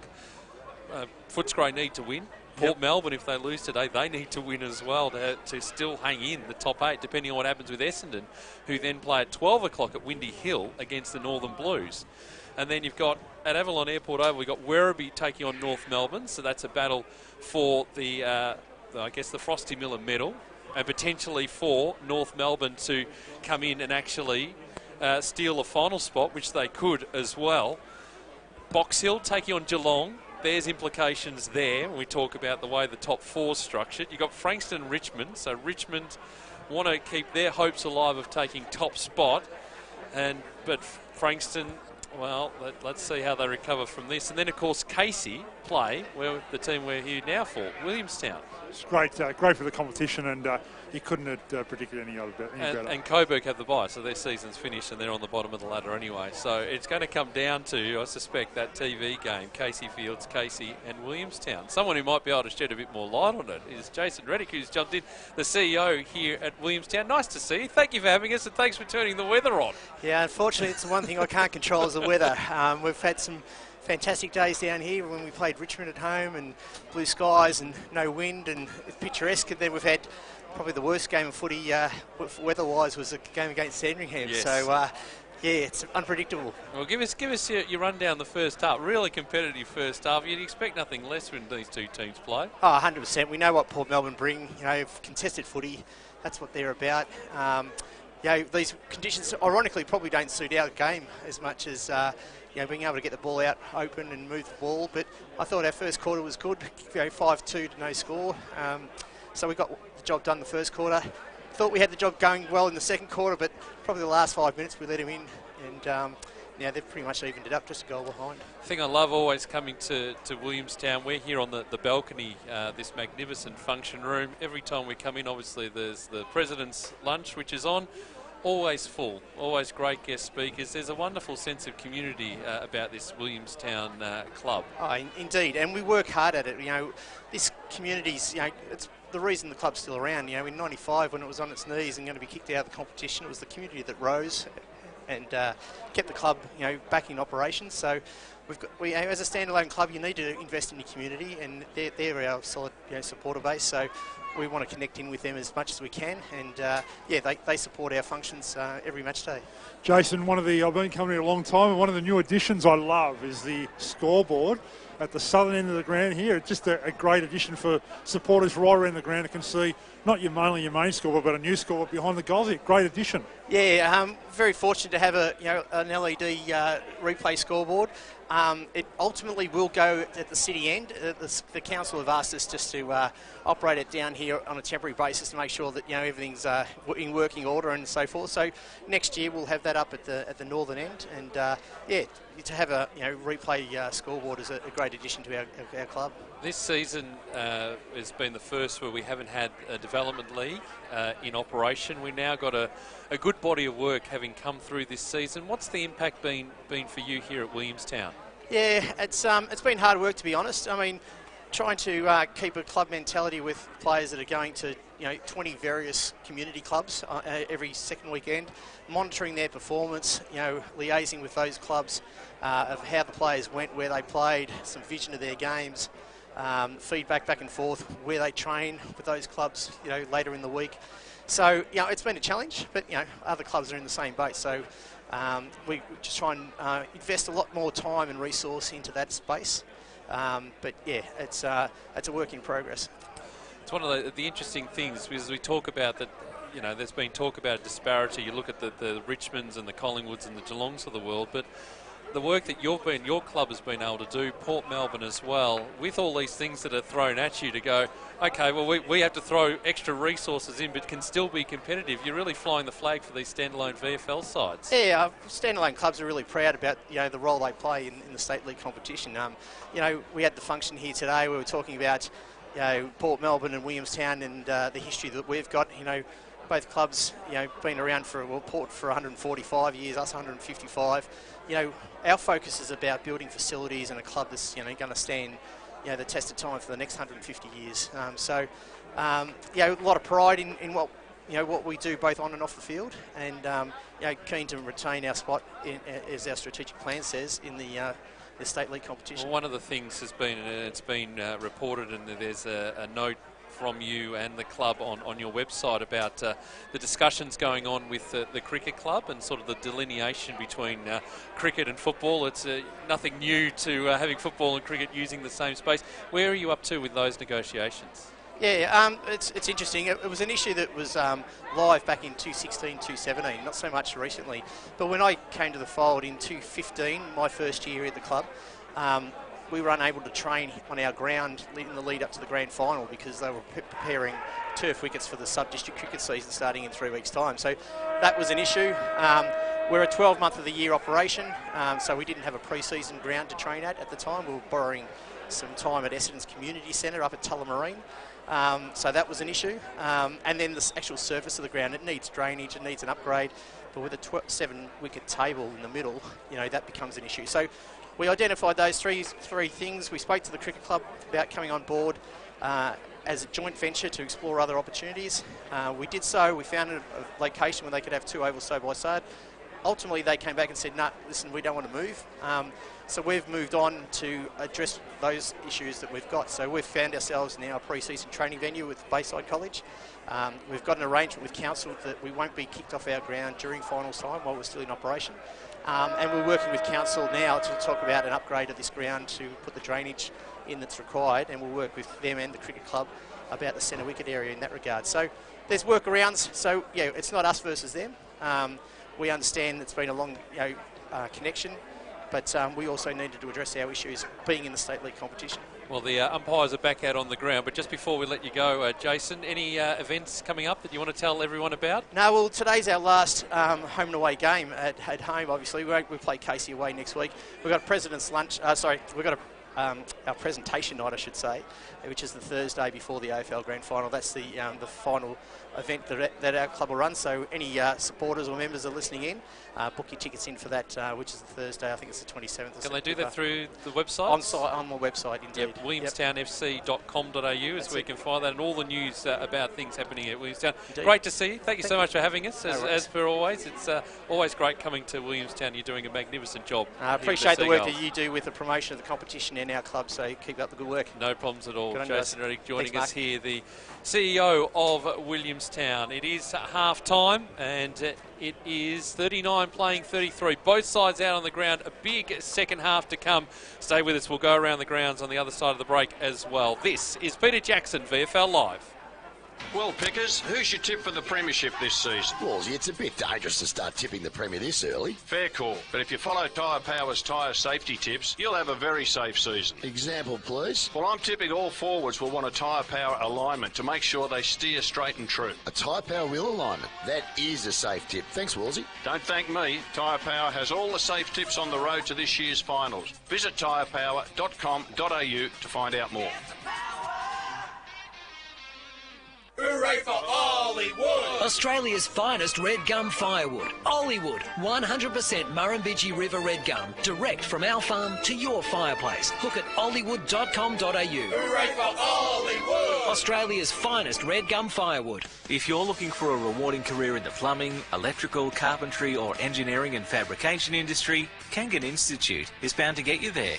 With relevant on-the-job training from expert teachers, not just theory.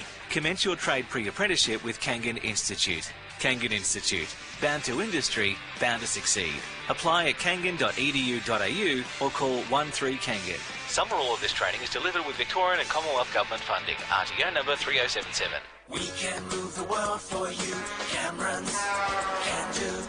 At Cameron's, we're looking for the next can-do team member. Right now, drivers are required in the north and southeast of Melbourne metro area. So if you've got a current HC licence and a proven driving record and a can-do attitude, Cameron's want to meet you. Apply to join the can-do team today. Careers at camerons.com.au. We can move the world for you. Cameron's Can Do. Cameron's. Kids nowadays always got their faces stuck in their screens. So I said, right, family time is important. So at dinner time, the internet goes off. So we can sit together and chat.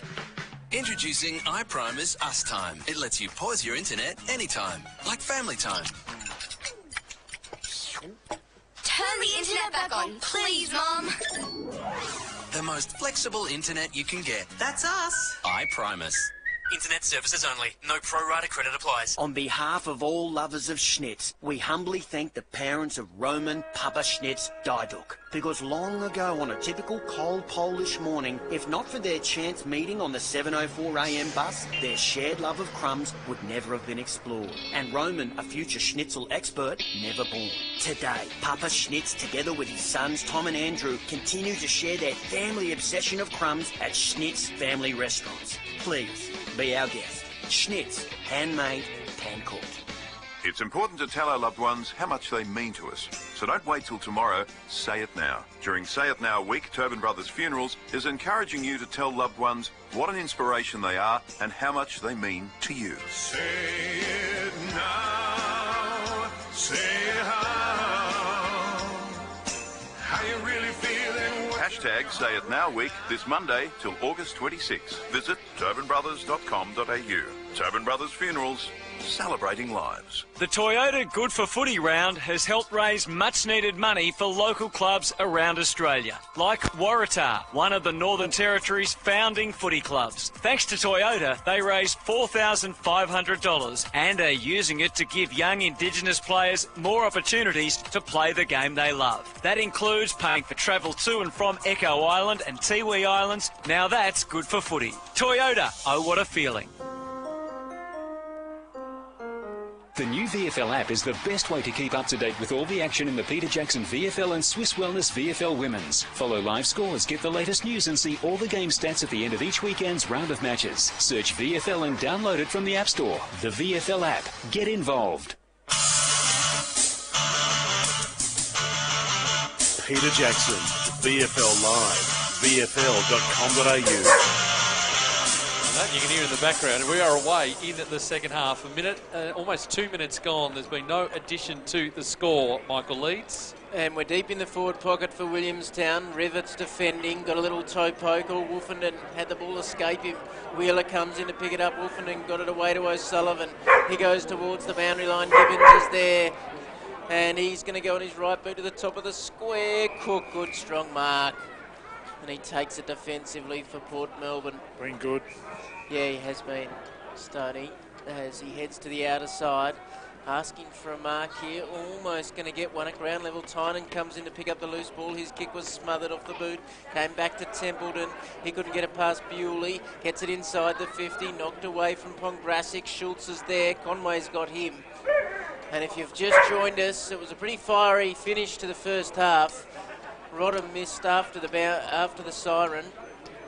And there was a little push and shove, but since we've got back out, we've been pretty conservative in the way we've gone about it. We're deep in the forward pocket for Williamstown, who lead 39-33. 3 gone in this third term of the Tyre Power Scoreboard. Now, this half of Peter Jackson VFL Live is for Identifiber, asbestos and hazardous material testing. And Frankston have got a goal on the board. 1:31 plays 9 at Victoria Park. Collingwood leading late in that one. As the ball heading inside 50 again. Again, grim defending from the Port Melbourne defence. Conway laying the tackle on Schultz, and the umpire will come back in again. Williamstown with the breeze. We'll get to Mark Stone in a moment with an update on how strong it actually is. We might do it now because we've got another stalemate. Stoney, to you. Still a 6-goal breeze going towards the end, which Williamstown are kicking the city in here at Burbank Oval. So 6-goal breeze, boys, and this first 10 minutes is going to tell, but we've seen Port Melbourne get back in the game in its last part of the second quarter. Meese doing the ruck work down there to Gibbons, who's trying to come through. He's dragged to the turf, and the umpire will come in and throw it up again. We'll get some AFL scores for you as well. Oh, a bit of push and shove just a behind play there. That's been simmering for a while. Sammy Donnell not liking the attention he's receiving on the goal line. There's the ball here, top of the goal square. No one can break clear. A chance quickly out of the pack.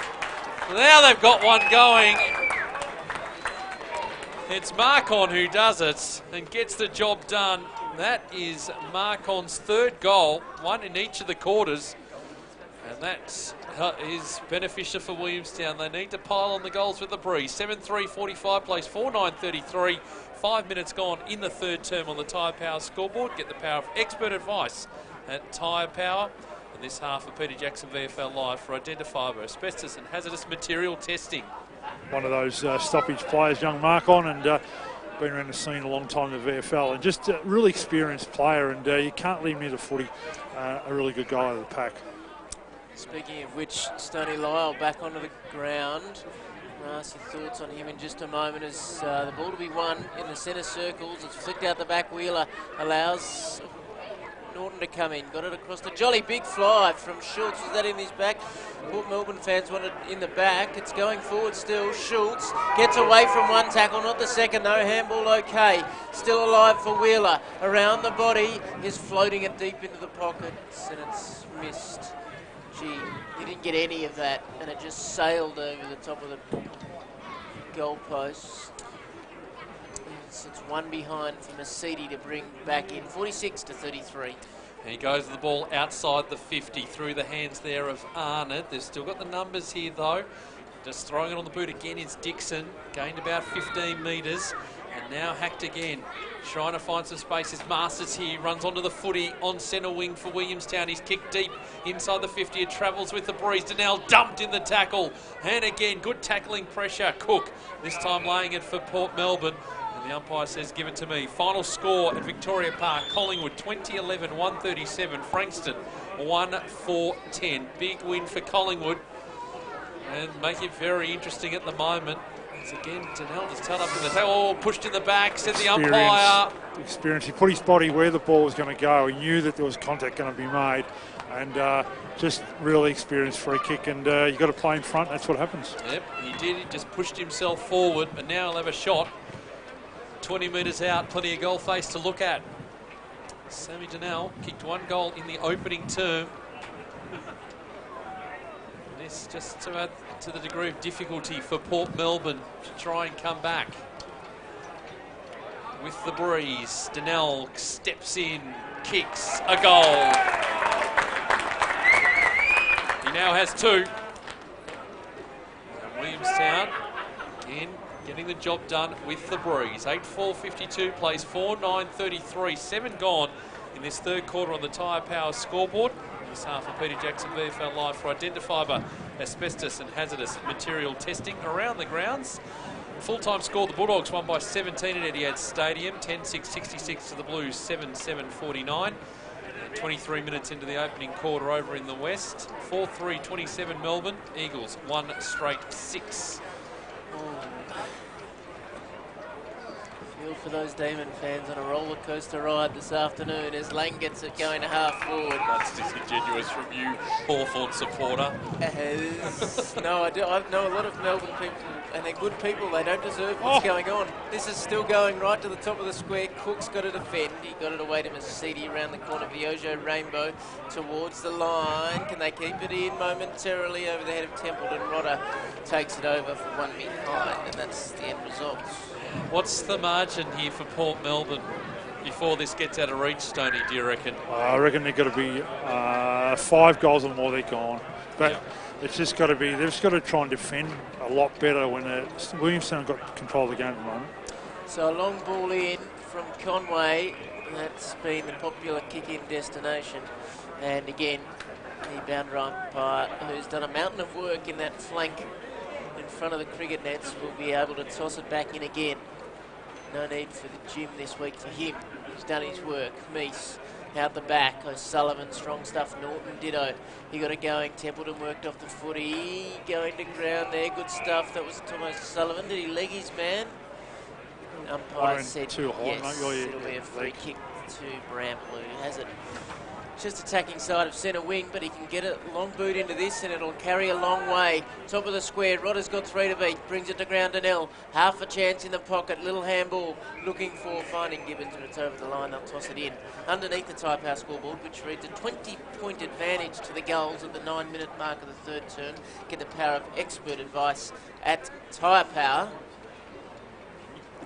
Ball tossed back in. I'll give you that percentage for Collingwood in a moment too, as Meese got the tap down, but Templeton just trying to clear the air. It's out of bounds on the full. So whatever they do here, Port Melbourne, it's coming straight back in. It's Tippett who's got it, obviously on the boundary line. The player on the mark is Lyle, and he's just a metre from the paint of 50. The kick goes high. It holds up in the breeze. No one can take the mark. It's Tom O'Sullivan who kicks into the player in front of him. Now Schultz trying to find some space. Whistle's going. It's near the boundary line. It goes over. Yeah, Collingwood's percentage was now, they went from 118.94 to 129.72. Wow. That's a huge percentage boost when they smacked Frankston earlier today. Kavara gets it back out. Wheeler, plenty of players in space. Gibbons is trying to work it around. Another behind. They're just peppering the goals now here, Williamstown.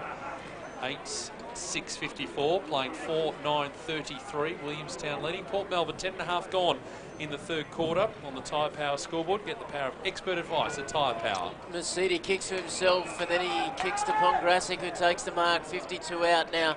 I wonder if he shouldn't just go back and have a shot here. He will.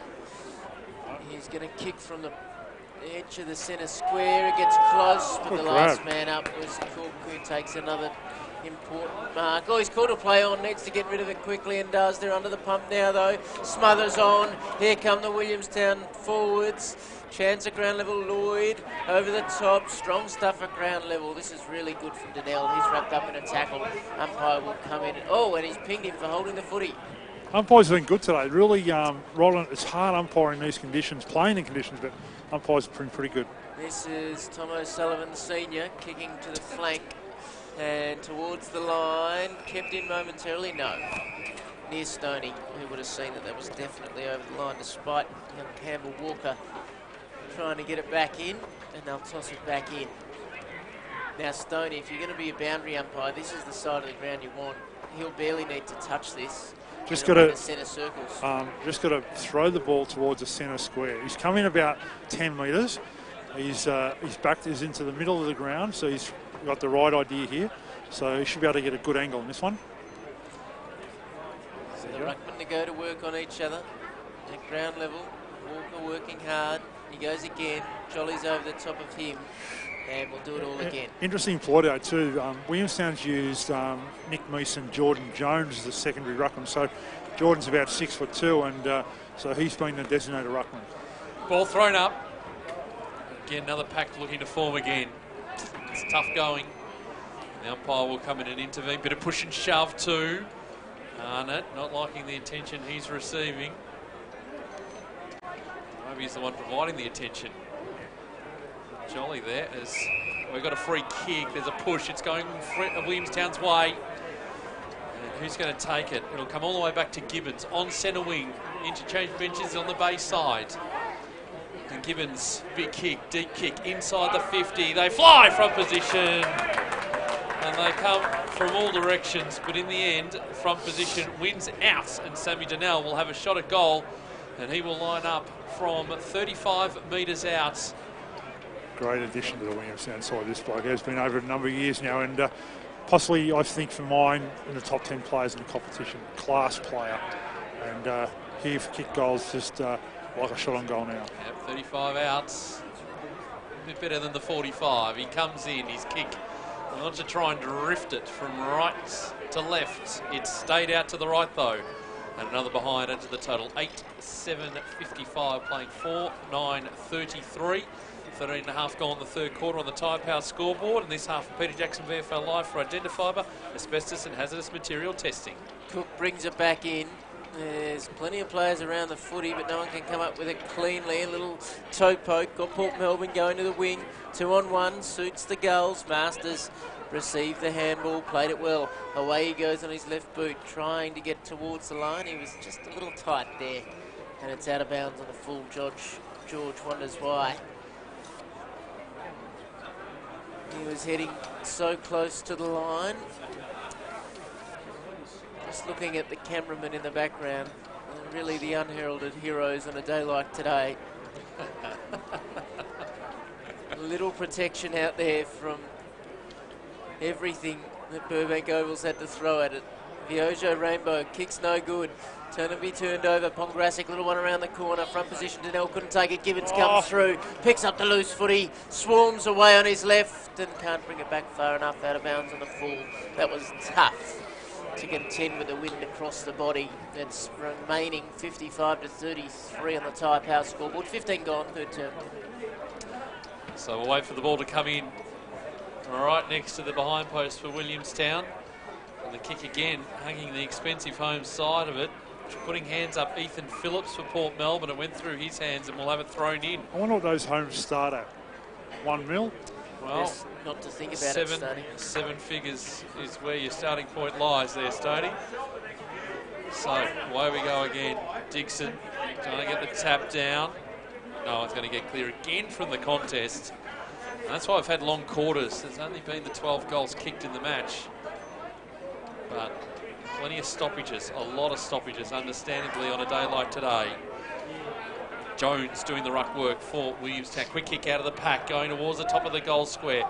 No one can get clean possession now out of the pack. Here's a shot at goal from Tate. He's missed. 8-8-56, plays 4-9-33. Played 16 minutes in this third quarter on the Tyre Power scoreboard. Get the power of expert advice at Tyre Power, and you feel all these misses for Williamstown, keeping Port Melbourne in it. Oh, Conway brings it back in. Lucky Cook was up to the task. They've gone to the open side of the ground for just about the first time this afternoon, and it might pay dividends. Down the line they come. Good old-fashioned one-on-one towards the line, taken over the line, and there's a little bit of free kick. Oh, there's going to be a deliberate free kick played against Monk. He might have pulled up a little sore there. Just keep an eye on that, Stoney. Pearson comes away quickly on his right boot. The one-on-one. Oh, big fly at the back, but couldn't bring it to ground was Searle. Now it's to be on at ground level. Templeton half a chance. And he's got some support there. Hobbs is there. Strong tackling from the goals. Marcon wins the day. Handball to Wheeler. Out the back. Ramble couldn't take it quickly. Hobbs has got a hold of it. Gets it to Templeton. Swings it inside the 50. Jones with the sit. Out the back. There won't be a marking contest. Still a chance for Port Melbourne. Swung across to Arnott. Was he taken high? Yeah. He was. He's too far out to take a legitimate shot, I fancy. I think it was the trailing umpire who made the call there at Leeds. He had the better side of it. We could see it from our end, but both umpires on the other side of that. Just on little Daniel Bettison getting some work on his knee here on the boundary wall, shot on goal here. So what's Arnott going to do here? Is there enough of a lull? He heads to the pocket. At the back, Dixon couldn't take it. On the ground level, Wheeler picks up the ball. Hobbs got Wheeler. Might be another one. Willie Wheeler out of bounds on the full. If it's not holding the footy, make your mind up. Yep. It'll be another Port Melbourne kick. Conway has it. As you can imagine, he's right on the boundary line. Now, one player who knows this ground is this man right here, former Williamstown player. Umpire's made it hard for him because he's got him. Well, you can't get him on an angle because he's otherwise got to be outside the actual just arena. About impossible here. tucked deep in the pocket. He's going to have to go against the breeze. It's across the face. Meese stands tall, couldn't take the mark. At ground level, Port Melbourne circling defensively in their forward 50. O'Sullivan lays a good tackle. They're not going to come up with it here, but Port Melbourne pressing. They trail 33 to 56. 18 minutes gone, third term. Taipei scoreboard. Who's the player that's going to come through? Is it O'Sullivan? No, he's been marked by Gibbons. It might fall to O'Sullivan, but he's held up. Now he gets it back again. He's held up in the tackle. And the other O'Sullivan, the 23rd player, picked it up. The ball being hacked towards the Williamstown goal. They're trying to get it out of defence here. Mark on hands and knees. He's immediately tackled. And the umpire will throw the ball up. We're on 50 for Port. Boy, if they could get one against the runner play, 8.5 minutes into this third quarter, that'll be an enormous result. They're standing tall again. Meese, second, third, fourth effort. Still can't clear it. Now a high ball, not 15. It goes back through Meese. Williamstown player picking it up. He's immediately set upon. And the umpire will come back in again. The sun's beautiful, boys. Speak for yourself, Stoney. It is beautiful, but it's still blowing a gale. It's still quite cold as the ball's tossed up. But you take what you can get on days like this. Bewley wrapped up in the tackle, got it out to Tate. He lost handle on a Rivet coming through, just hurls it on the boot. It's a short ball for Mark, going to be paid. It is. Coming forward is Hobbs, and he will line up. It's still a tricky kick despite being directly in front. He'll kick from 45 metres out. It's going to be tough, this one. Kicking in straight into the breeze. In fact, the man on the mark's been brought back a little bit. He'll be taking it from 40 metres out. He is directly in front. Who's standing on the goal line for both teams? Let's see. Tom Hobbs. 7 games coming into this. 7 goals. 40 metres directly in front. It holds. It hits the post. Got the distance, but boy, it didn't want to. It was flying back the other way. Anyway, Bewley kicks to himself. 56 plays 34. Taipei scoreboard. Williamstown lead. And goes directly down the middle. Donnell takes the mark. The goal's looking dangerous on the counter. He heads to the space on the fat side of the ground. On the bay side, it's knocked away from Masters by Arnott, who's got to go and get his own footy. He did, but then it was stolen away. Williamstown still on. Mark on. Masters. Handball didn't find a target. Conway's there. Lyle goes back and gives a hand. Rivets on the end of it. Found Wolfend and game going up a bit. Hobbs, well tackled right near the line. He goes for the line. Did he get the line? Touchdown. I think he did get the line, but anyway. He got the try. He got the try. That's all I was looking for. Not enough of that last night. Plenty this afternoon. The ball tossed up right near the boundary line. Meese kept it in. Then he tried to find some space. Lloyd came through, couldn't take it. Hobbs was working hard. Haratuku just hacked it forward. Chance at the wing. Who's going to come up with the footy? It's Williamstown. Tippett got it away to Jolly. He goes to half forward. Strong contest. Viojo Rainbow stayed down. Picked up the crumbs, goes on his left foot. He found his man. Dixon can turn and go. There's space to work into, but the breeze is always going to be an issue. He almost ended up going backwards off the bounce. Still chasing the footy on the outer wing. The Gulls have it. They're going to come up with it, and can they use it? Inside the 50. Monk, can he find a man? 1, 2, not quite from Donnell. Still a chance. It's alive for Masters. Swings it around. It's deep in the pocket. It's not going to be a score initially. Bounce good for Donnell. Well tackled. On the line, Kavara! Got it. He's got it. Right man in the right place at the right time. And he made no mistake. 9-8-62 Williamstown. Port Melbourne 4-10-34. 22 gone. Third term on the Taipei scoreboard. Well done by young Monk there. Took the ball on. The ball's going to the Port Melbourne forward line. Took the ball on, kicked it long. And Benny Kavara doesn't have many shots on goal, but that was a really good one today. This quarter, this half of Peter Jackson VFL Live for identifiable asbestos and hazardous materials testing. The D's by 10 points at quarter time over in Perth. Earlier a win for the Bulldogs in the AFL. Collingwood in the VFL. Big winners over Frankston, keeping them to their lowest score ever. Ball back in the middle. It's Haratuku having to just hold up Gibbons. As Gibbons was looking to get forward. Still in the centre of the ground. Meese getting the tap down, but it's going forward. Wolfenden just throws it on the boot for Port Melbourne. Goes out towards the wing, trying to find some space is Tippett. He just handballs in front of him, laying first in the race to pick up the footy. The boundary line wins out. We'll have it thrown in the expensive home side of the ground. Centre wing. Port Melbourne. We're just hoping that they can hold them at this time in the quarter. 28 points is, I reckon they just about think they could get them. Oh, yeah, but then it comes back to forward structure. It does. And how they're going to set up. Correct. Toss back in. Ooh. Oh, that took off with the breeze. None of the ruckman could get it. Rivets, who's going to go around the body, looking for Pearson. Bounced off his chest. Coming through there was Monk. He lost a handle on the footy. Well done there. Wheeler shot the handball out to Gibbons, who kicks up towards half forward. The lead is on it. Now away they go again here, the Seagulls. A long ball heading to the top of the goal square is going to be turned over again. So this is what I'm talking about. This is what Port Melbourne need to be aware of. They just can't blaze away in the final term and hope for the best as Cook's kick goes out of bounds on the full. Speaking of blazing away, it's tough. Tough conditions, I know, but don't necessarily go for the long option. So it's going to come back in again. Ball, oh, he's done it again. How did Sam Donnell found space there on his own to take that mark is beyond me. But he has. They'll line up on an angle. He'll only be kicking from 20 metres out. And how much influence has he had in this quarter? He's had 5 or 6 possessions, always been lively, and only player that can find space, know where the ball's going to drop, and good players do that. Brilliant kick from Masters too, wasn't it? Absolutely, it was. Well, talk about the experienced hands here for the Seagulls. In comes Donnell again. He stabbed at the kick. Oh, he pushed it across the face. What's he kicked today? He's kicked, how many goals kicked? How many behinds? 2-2. 2-2. Yep, that's the one of the technician scores. 2-2, 2-2. That's on the Tyre Power scoreboard. 63 plays 34. Now, can Port Melbourne make anything of this? It's tough to get it out of there. Pongracic swings it straight back into the 50. Did Lyle give away a free kick? He's gone back to lend a hand. Donnell's there again. No. We're underneath the Tyre Power scoreboard, 63 to 34. And I've been banging on about percentage, but it will be huge going into next week. Williamstown's percentage still trailing Collingwood. So Collingwood 129.72. Williamstown right now 128.85. In that battle for 4th position and the double chance. Yeah, there's plenty to play for, isn't there? These goals.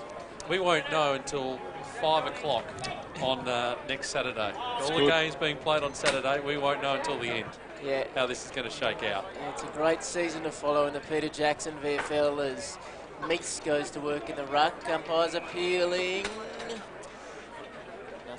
Our game, by the way, next Saturday morning will be live. 11 o'clock bounce at Victoria Park, and Collingwood go back-to-back big wins. They faced Frankston today. They've got Sandringham next Saturday.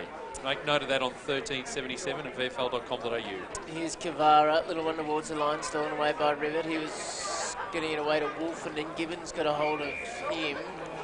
Tossed him into the turf. Strong stuff.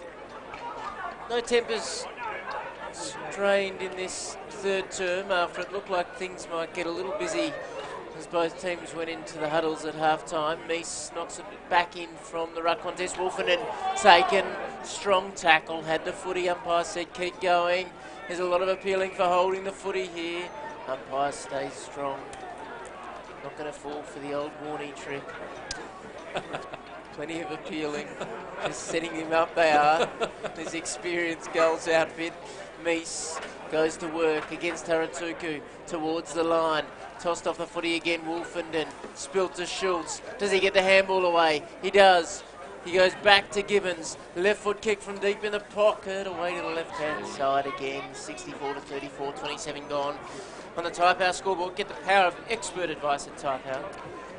In this half of Peter Jackson VFL Live for identifiable asbestos and hazardous material testing. So wait for this ball to come back into play.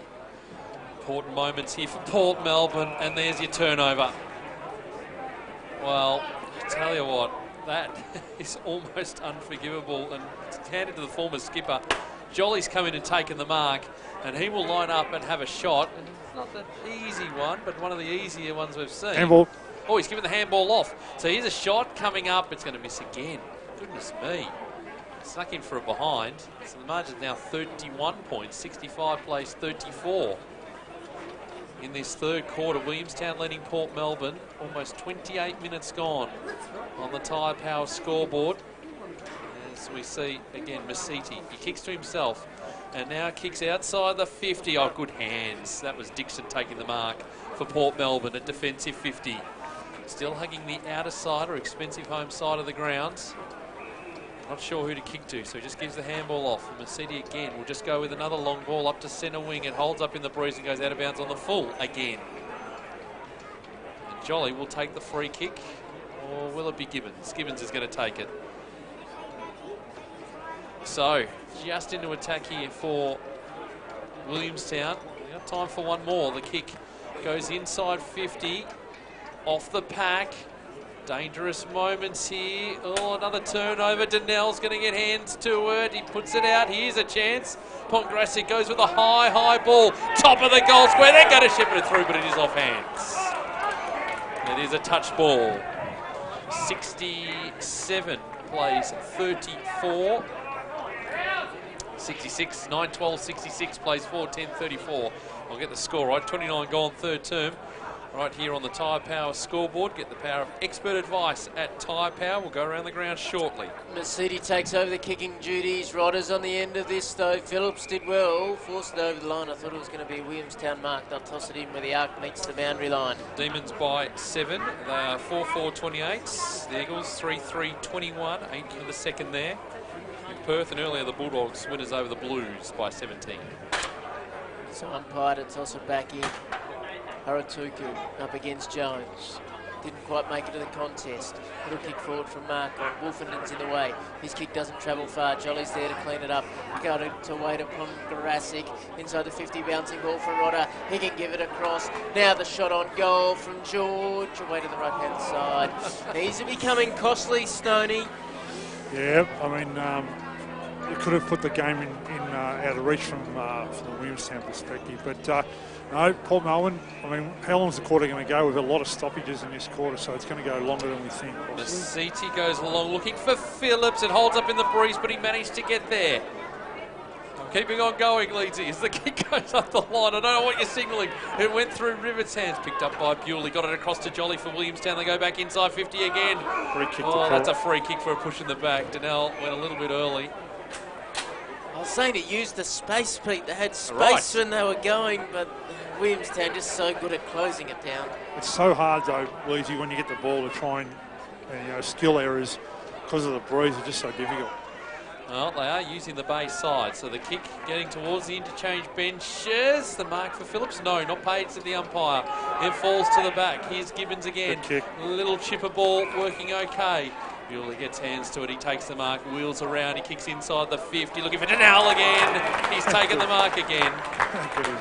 He leads from the front. He was leading to the front out there. The kick was perfect. It was a low ball, so it didn't get held up in the breeze. And that was just a peach. Beautiful. Sammy Donnell now. It's got to put him away, though. 31 minutes gone in this third quarter. 67 plays 34. Before the kick. Donnell's directly in front. He'll kick from 40 out. He's got the breeze. There's that jailing thing again. Still don't get it as the kick. Has he pulled it to the left? Again. He has. Gee. 9-14-68 Williamstown. Port Melbourne 4-10-34. There is that glimmer. They've got the breeze, the Borough, in the final quarter. It's all on the Tyre Power scoreboard as we tick down to three-quarter time. Yeah, they're just hanging on here, Port Melbourne, with their fingernails, but they're doing it nonetheless. Conway, little toe poke forward, that's okay. What can they get going here? Searle tries to move it quickly. Kicks a high ball, going to hold up in the wind. Hobbs couldn't take it. There's the siren, three-quarter time at Burbank Oval on Peter Jackson VFL Live's coverage. Match of the day, and the Tyre Power scoreboard says it's 9-14-68 Williamstown to Port Melbourne 4-10-34. So, looking at it, at three-quarter time, that was a 3-goal quarter for Williamstown. 3 goals, 11 in that third term. Port Melbourne, they only managed just the one behind. So, the lead for Williamstown, but Port Melbourne, we stress again, they've got the breeze in the final term. The goal kick is to three-quarter time. Sammy Donnell has 2 goals, but he could have had a whole lot more. It's Adam Markon who leads the goal kicking. He's got 3, 1 in each of the quarters. Donnell, as I mentioned, with 2, along with Lockie George, and singles to Kavara and also Gibbons. And for Port Melbourne, Rivets, Tynan, Conway and Viojo Rainbow, their goal kickers. Earlier in the Peter Jackson VFL, it was a win for Collingwood over Frankston, a thumping win. 2011-137 to Frankston, 1-4-10, their lowest score in the VFL/VFA competition. We'll take a break, and Stoney will be inside the Williamstown huddle at 3/4 time, and then we'll get stuck into what will be a big final quarter. Plenty on it, with a game and a round to come before the finals. Stay with us through VFL.com.au or SEN Plus on 1377. This is Peter Jackson VFL Live. Hello. National Tiles is now disrupting the timber flooring market. Yes, National Tiles is disrupting the timber flooring market with guaranteed unbeatable prices on natural timber, hybrid vinyl and laminate flooring, all at a fraction of what you'd expect to pay. So rush into National Tiles now and save, not only on wall and floor tiles, but now also a full range of fabulous timber flooring. National Tiles, consistently #1 for quality and unbeatable prices. There's an art to this kind of deal. The guy's got to look the part. He's got to be smart. He's got to be brave. He's got to know when to seize the moment. With Peter Jackson half-year sale, any 2 suits for $895. The rules are simple, but the art is in the details. Peter Jackson. The Toyota Good for Footy round has helped raise much needed money for local clubs around Australia, like the Northern Saints, a footy club that strives to provide an inclusive environment for everyone. Thanks to Toyota, they raised $4,000 and they're using it to help keep membership costs low and kickstart their very first girls program. Now that's good for footy. Toyota, oh what a feeling.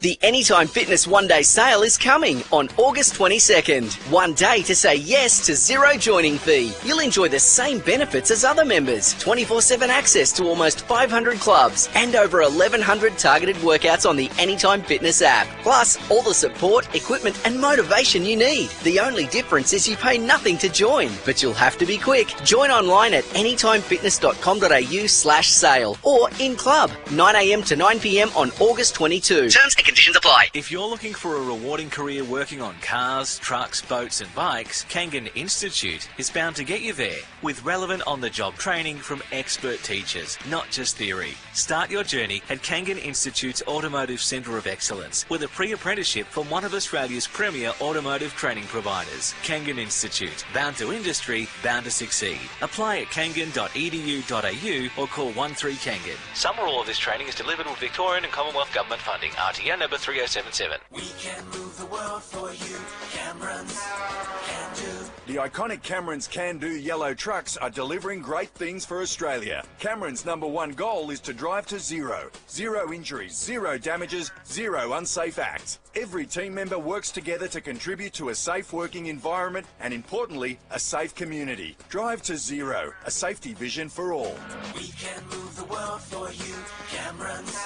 Can do. Camerons.com.au. At iPrimus, we're so sure you'll love our supercharged NBN plan, we guarantee it. Get ultra-fast unlimited data for all the streaming, gaming and downloading you want all day, every day for just $80 a month. Plus, for a limited time, get 1 month free. The most flexible internet you can get. That's us, iPrimus. Visit iPrimus.com.au. Selected areas only. Minimum cost $1,920 over 24 months plus $15 delivery. Guarantee for first 30 days on this plan only. Free service credit on third bill. And the Golden Crumb goes to Papa Schnitz. I don't know what to say. The Golden Crumb Award to be given Australia's greatest schnitzel making honor, it's amazing. And thank you, Australia, for your love our hand crumb, pan-cooked schnitzels. You are truly the crumbs in our schnitz. Dad, wake up. Dad.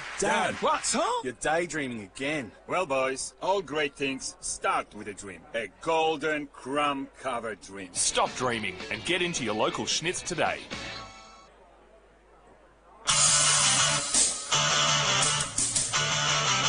Peter Jackson, VFL Live. VFL.com.au. Three-quarter time here at Williamstown. It is the home side, 9-14-68, leading Port Melbourne 4-10-34 here on Peter Jackson VFL Live. This half of Peter Jackson VFL Live for Identifiber, asbestos and hazardous material testing. And Mark Stone just around the huddles. Port Melbourne will have the breeze in the final term. The Port Melbourne huddle breaks. They're in a tightly wound huddle at the moment, Williamstown. And this match, Michael Leeds, is still up for grabs, you feel, but they'd have to make an impact on the scoreboard early with this breeze. Yeah, the Williamstown misses in that third term might just have opened the door. 11 behinds to go with the 3 goals. Just bearing in mind that Port Melbourne managed 4-9 when they had the breeze in the second term. So definitely not out of it. I think they've got to make the most of their opportunities when they come, though. Gents, Clint Proctor, forward line coach. What did you say to your forwards in that three-quarter time huddle there? We more spoke about, obviously, this quarter, Stoney, and how important that pressure is at the ball carrier, and all the small wins that are going to really count, because obviously it's going to be difficult to score into it. So every little moment that tackle pressure, out of bounds, little knock-ons, they're all wins that are really important. Sam Donnell, mate, he's a class player. Just knows where to run to the right spots. He's a good player. No, he's had a great game so far. He's really presenting well at the footy and getting in the offside position, which is great. Thanks, mate. Thanks, Beautifully done. Thank you, Stoney. Thanks, Clint Proctor. Clint Proctor from Williamstown. Quickly around the grounds earlier today in the Peter Jackson VFL, Collingwood 20-11, 137 to Frankston 1-4-10. And that percentage important. Boy, there's plenty riding on this final term here at Williamstown. We'll give you all the wash-up straight after the match, what the ladder's looking like and what next week's final round is looking like as well, because almost every single game has something riding on it. It's going to be incredible. In the AFL earlier today, it was the Bulldogs by 17 over the Blues, and the D's leading by a goal over West Coast 18 minutes into the second quarter. 6-4-40 playing 5-4-34. And about 20 minutes away from the Crows and North Melbourne. Well, it's 68 playing 34.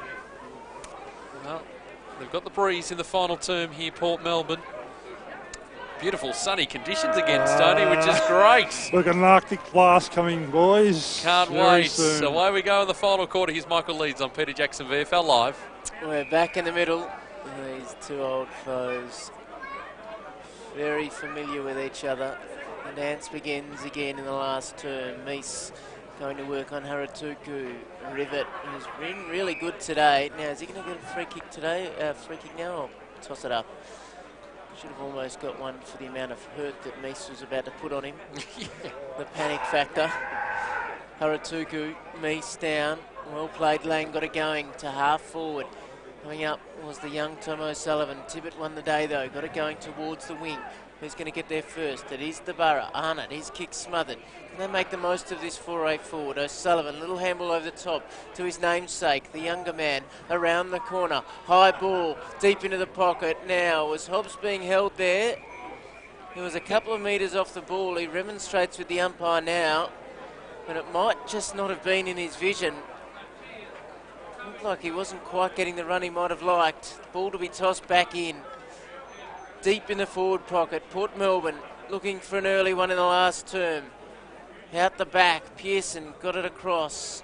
And towards the line, touched over the line. Searle couldn't quite hold on to it before he was set upon. And they'll toss it back in. Early one here, boy. Interesting, boys. Early goal right now. 68-34, third turn, final turn. Tide Power scoreboard, 90 seconds in as the ball's tossed back in. Right to the hot spot. It beats the initial ruck contest. And coming through, River trying to pick it up. The umpire is saying there is a free kick. It's going the way of the Borough, I suspect. And that was called from the umpire 100 metres away, actually. The umpire could see straight through the pack down the ground. So a good decision from the umpire there. Yep, that was all about the field of vision. They've worked well together for that one. And Mac Rivet will be pretty much directly in front. He'll be kicking from 35 metres out. This will really get the Borough going as the kick is a goal. He's got it. Rivet's got two.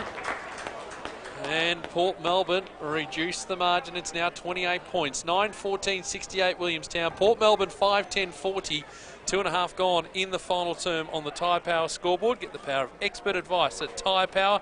And this half of Peter Jackson VFL Live for identifiable asbestos and hazardous material testing. And Stoney, I just read something interesting. Matt Arnott, his jumper either looks to be being held by tape or he's got some sort of injury, but the tape's on the outside of his jumper. Do you know why that might be? I'm going to check that out. Where's he standing at the moment? I'll come back to you on that. Any extra insulation on a day like today for me, Pete? Paul still not really won cleanly until Tynan gets a hold of it. He gets it going to half forward. No mark. Rice couldn't quite get it away. Gibbons, little one out the back. That was okay for Tibbett. He found his man Norton. Got to go to work on Arnott. He slipped Norton. Arnott got him, and he's got him high. Too high. So there is Arnott there, Stoney. Okay. See just the tape, just the lower section of his jumper. Okay. Interesting. Anyway. It'll come over the side, hopefully. Yep, as the kick goes up, holds up in the breeze. Cook almost the mark. Spits it out for Masiti. Port Melbourne going forward again. Deep ball inside the 50. One grab, not the second for Lyle. They come through. Here's O'Sullivan. He's just going to throw it on the boot and kick a goal. Junior kicks the goal. And the margin continues to reduce. 9-14-68. Williamstown, 4 gone final term. Port Melbourne, 6-10-46 here on the Tyre Power scoreboard. You got good eyes, Pierre. It's actually holding his jumper together. Okay. It's a new design. Yeah, well, if you don't have another one, it's the only way you're going to keep it together. It's fashionable. It might take off. It's on the Tyre Power scoreboard. Get the power of expert advice at Tyre Power. So what can Port Melbourne get going again out of the middle? Gibbons trying to stop the momentum. Got it away to mark on. Kicks a high ball. It's going to hold up, and it's going to be a Port Melbourne mark at half-back. We've got a game on here, 68-46. The Borough with the momentum early in the last. A long ball directly down the line it goes. Templeton comes up with a footy. Can he screw it around? It's going to go close to the contest. The bounce no good. Umpire, let it go. It was one behind. Williamstown to bring it back in.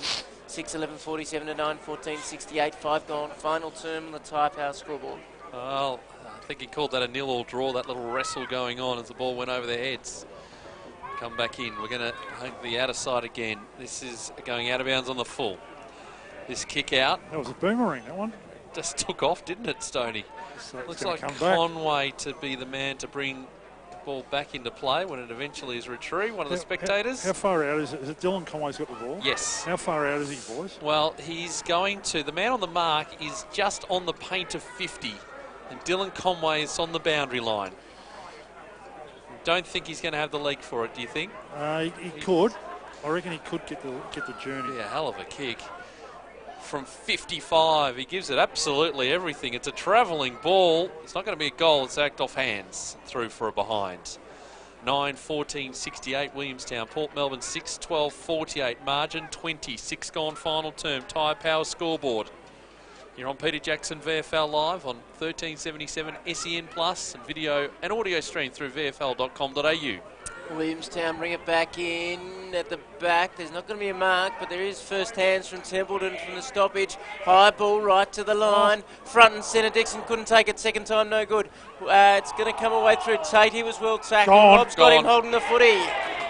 And the Port Melbourne fans starting to find some voice. Hobbs has it. He's halfway between the goal and the point post on the line. He's got to screw this around the corner. There is genuine reason for this one to be across the body. They're talking about protected space. Here he goes. He's going to be smothered now. He's well within his rights to suggest that perhaps that should have been 50. He's taken one step and the players were onto him. I'm not sure he was that slow to get boot to ball. Nonetheless, it's going to be tossed back in, still deep in the forward pocket for Port Melbourne. Conway goes to work, takes his own roving. Handball no good, coughed it up. Wheeler gets in the way. He gets Williamstown out of trouble for a moment. Haratuku gets onto it first. Swings it back into the 50. Templeton front and centre. Couldn't come up with the footy. Pongracic had it for a moment. They got a hold of him. Ball spilled. No, they've locked it in. Well played. They'll toss it up 53 metres away from Port Melbourne's goal line. They trail by 20 points at the 7.5-minute mark with a final term on the Type House scoreboard. Ball thrown up. It's Aratuku doing the ruck work. Pearson coming through. He got rid of the footy just before he was tackled. Masiti, he has to lay the tackle himself for Port Melbourne. It's flinging around all over the place. Tate, good hands, just got it out for Williamstown as they head up towards centre wing. Going past it, there was Donnell. 50-50 ball, and it was won by Port. The kick there from Lloyd has been smothered over the line, and we'll have it thrown in centre wing on the outer side. Here it comes. Here comes the rain. Again, goodness me. See a light sort of misty stuff as well. It's still sunny. Melbourne. Ball here into the path of Lang, but he was second to the footy. The quick kick going out towards the line. Umpire says throw it in. Still on centre wing, still on the expensive home side of the ground. 20 points is the margin. The good news is, boys, that rain won't hit the ground because it's dead set going sideways. Postcard stuff. I'm not sure where you're buying your postcards. As Aratuku just outmarked there by Meese in the tap down. As ball still no one to get clear. O'Sullivan and Tate, and the umpire's letting this go. Eventually we'll call a stop to it because the ball's going absolutely nowhere. Neither are the players.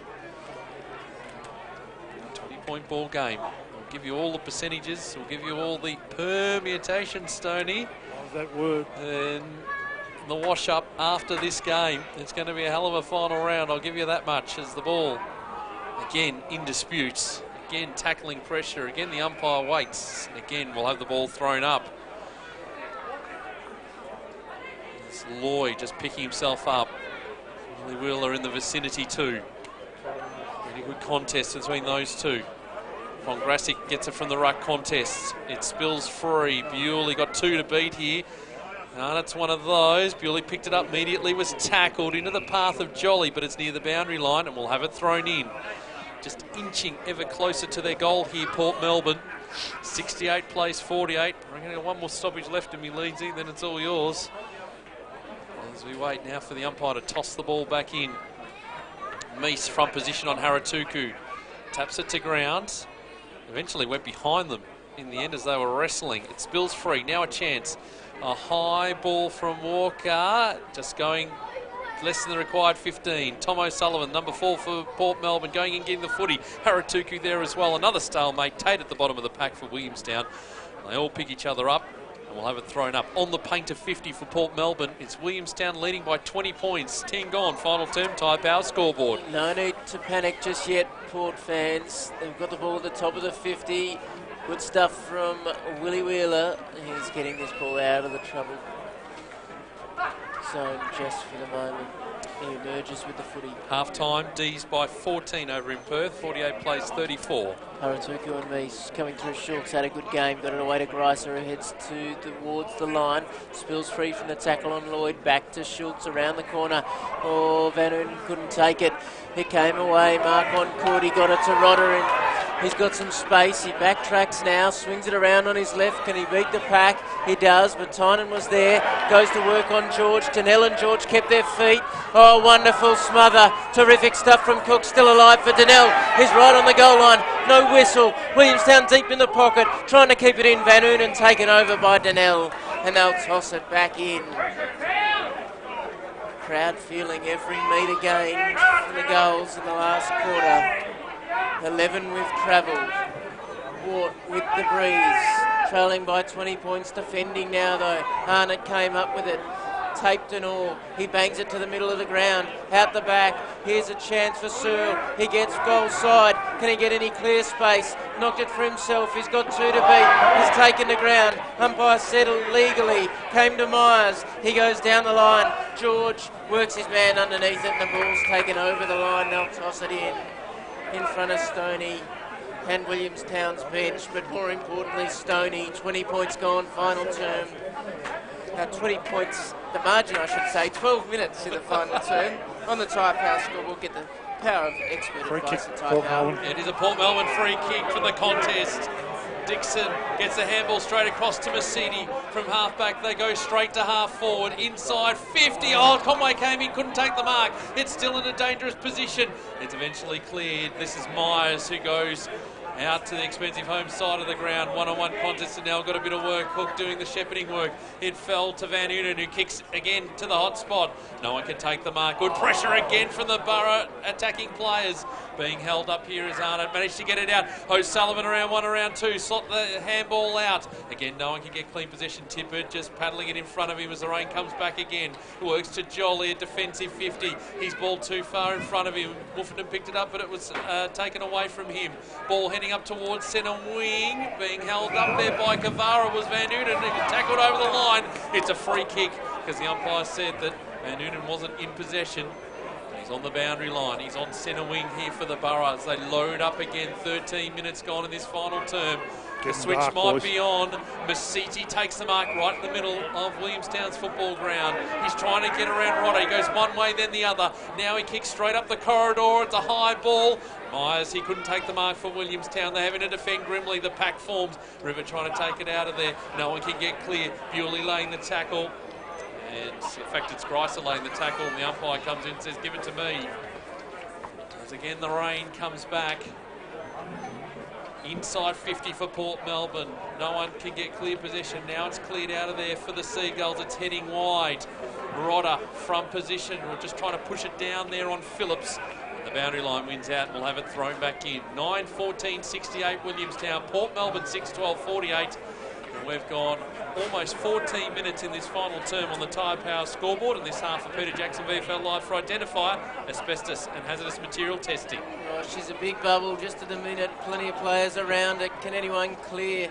Port Melbourne working hard at ground level. Gibbons couldn't take it. Wolfenden tried to hack it off the air. Arnott picked it up. O'Sullivan, wonderful stuff. Couldn't find Wolfenden through his hands. Back inboard to O'Sullivan. Lost the handle on it. Ball at ground level. Wolfenden had half a chance. It's flicked forward. Hobbs has to sit and wait. Got it going forward across the face. Deep in the pocket. It's not going to come up initially with a stoppage. Port Melbourne have first hands. Tapped back by Pearson. Oh, no. With the numbers with Willie. He tapped it back to the opposition. A long ball down the line. It's held up in the wind. Bramble couldn't take it, but it was a free kick against Masidi. And Tynan has to toss it back. And Williamstown have it. Base side of the ground. There hasn't been much action on this side of the oval. Oh, he played on. Kick was smothered. His toe poked forward. O'Sullivan, Tom, the younger version, couldn't come up with it. Myers could. He kicks a high ball, sitting underneath it. Wolfenden, she'll throw over the top of him. Free kick going toward Melbourne's way. Schultz unrealistic with the attempt, and Wolfenden has the footy. Going to give the handball to Masidi. Wants the long kick. He's not going to go long. He goes with a measured ball inside the 50. Bouncing ball. Can anyone be clean down there? It came to Haratuku. It's a wet, soapy ball. He's taken the ground. Wheeler's in over the top, and they'll toss it up. 25 out, slight angle, 68-48. Williamstown in front at the 15.5-minute mark of the final term. So the weather's setting in, boys. Oh, lovely. As the ball's tossed back up, Haratuku picks it up. He has a shot. It's partially smothered. No one can get any clear space. Conway almost had his head taken off. They're all hailing taxis. The Williamstown defence. The umpire says, I'm crossing myself. Give it to me. Who's going to be the one to find the space for Port Melbourne? Ball up. Jones going to work with Lyle. Paddle forward by Conway, but Masters paddling it back in the other direction to Gibbons. Is it out of bounds on the full? It is. And it'll be Lyle, who was Johnny on the spot, who's going to pick up the ball now. He's only about 15 metres from goal, but he is on the boundary line. The tightest of angles. Is he a left footer or is he a right footer? In he comes, Lyle. He gets around the angle. He guides it home! Goal number 37 for Jordan Lyle, the skipper, standing up this season. He's still not quite in front of the Frosty Miller medal, but he's right up there. And speaking of Port Melbourne, they're right up there too. Williamstown, 9-14-68. Port Melbourne, 7-12-54. Almost 17 minutes gone in this final term on the Tyre Power scoreboard. Get the power of expert advice at Tyre Power. Stoney, they're close enough and they're good enough now. Yeah, it's you know, the quarter's going to go long because of the stoppages, so you've still got 12 minutes left, I reckon. I don't think he's had many kicks today, Jordan Lyle, but geez, made the most of it. Here they come again, inside the 50. Sitting underneath it was Tippett, but it beats him. It's across the line, they'll toss it back in. Lyle wanted a holding free kick, there's nothing doing. It's belting rain again. 14 points the margin. Surf's up. Stoney thinking about the water. Just giving some indication that he's completely lost it down there in the cold and the wet. And fair enough too. It is hard work. They're going to throw this in again. Yeah, well, the boundary umpires, we know they're coming in about 10 metres now. But as soon as that ball goes in the air, the wind just takes it. It's not their fault. Yeah, and it's hard to get a grip on it too. Gives you some idea of what it'd be like trying to pick it up and kick it. It's punched forward by Jones. No clean possession at ground level. Strong tackling from the goals. We're still in the forward pocket for Port Melbourne. It's still raining. It's still mighty, mighty cold here at Burbank Oval. But it's a good game of footy. 14 points to margin. Templeton couldn't take it. Well played at ground level. The big fella Jones tried to give the handball. Might have gone the kick. Still needs to be picked up. It is by Wheeler. He clean bowled one man. Rodder happy to see it over in front of the cricket nets. And they'll toss it in again. Half forward flank for Port Melbourne. Lights are on, gents. Just gone on. Understandably so. I reckon it's dropped by about 5 degrees as well. Yep. And we didn't have much of a base to start with. Ball tossed back in. It's Dixon going to work. Oh, the rain's lashing down now. Here's a chance. Just trying to get the kick away was Templeton. It's right near the boundary line. And the umpire says throw it in. It is raining sideways. I hope you sought shelter, Stoney. Please tell me you sought shelter somewhere. Because this is extraordinary. It is hosing it down now. They'll throw in. Lyle going to work. They couldn't get anywhere near it. Jones, the clearing kick for the Seagulls. It's very hard to see. It's out of bounds on the full. Now, it's Tom O'Sullivan, the number 4, the more experienced O'Sullivan, who's going to take the resulting kick. But at the moment, we're just waiting for the footy to come back. No one's going over to get it. So Lucas Cook has to jump over the fence and go all the way to the back of the cricket nets. And look at the kids in the cricket nets. They're going to be very unpopular with mum and dad. They're going to be saturated. Oh, there are puddles forming over there too. Right. And now they've all, look at Dad's very unhappy. So O'Sullivan. Take the boy home. Has got to take the boy off as O'Sullivan hit tight on the boundary line. Man of the mark's right on 50. So Sullivan gives it absolutely everything he's got, but he's going to miss everything. It's out of bounds on the full again. 68 plays 54. We're into time on in this final term. It's a shame there's so much riding on this, because if it was a game of little consequence, we would have rung the bell now. Jolly in the back pocket to take the free kick for Williamstown. It's a high ball in the driving rain. It's still inside 50 for Port. They can't clear it here, the Seagulls. They get outside 50, but it's going to come straight back in again. Good tackling pressure by Rodder. But the ball now inside 50 in a dangerous position. It's helped on its way. Haratugu, not 15, said the umpire. He took the mark. Now the clearing kick. Could be an interesting position. George had to go. He did. The opponents fell around him. Now the handball out to Nell. They've got some space here as the kick heading up towards Rodder on centre wing. He takes the mark, but got nothing up ahead of him. The cavalry there are streaming down the ground. And Rodder's just held up. He's on centre wing on the outer side. His kick up towards half forward's going to hold up in the breeze. Oh, Dixon flew, couldn't take the mark. It's off hands into the path here of Jolly. He just pushes it forward. Smart move as they continue to do so. Mark on. Oh, he kicked it over the line. But it bounced just on the line, not out of bounds on the full. We'll have it thrown in inside 50 for Williamstown. 68 plays 54, 21 minutes gone, final term, Tyre Power scoreboard. So the umpire to toss it back in, forward pocket for Williamstown. Rodder tried to find a man at ground level. Wheeler the one most likely. He tumbles it inside the 50. Mercedes, George, both take it over the line with each other. Oh, look at the numbers in the can bar. Share the warmth. If you want a beer and you're at the front, just pass the money over the top. It'll get to you eventually. Can I see Stody over there? If he's got any sense at all, he would have been knocked towards the line. Tynan goes to work on George. Ball to be won at ground level. Wheeler, his first there again. Well tackled though. Great stuff from Hobbs. Can't come up with the footy. It's taken to ground again. It stacks on. Ball spills free. Rivet sees it over. Markham wants in the back. Umpire wants it to be tossed back in. 40 around from the point post. 14 points the margin. 22 gone in the final term on the Tyre Power scoreboard. And Williamstown still surging forward. Can they come up with a clean possession? Strong tackling again. Is Rodder hurt? He's okay. Seen a few bumps and bruises in his time, and they'll toss it up 45 away from the goal line. They need a goal in the next minute here, Port Melbourne, have any chance. It's down the wrong end for them though, as Rodder doing the ruck work this time. Ball off hands. Oh, here's Kamara trying to find some space. He's got numbers. He's shot a goal top of the goal. Beat back. Play on, said the umpire. Oh, and they'll be dropped.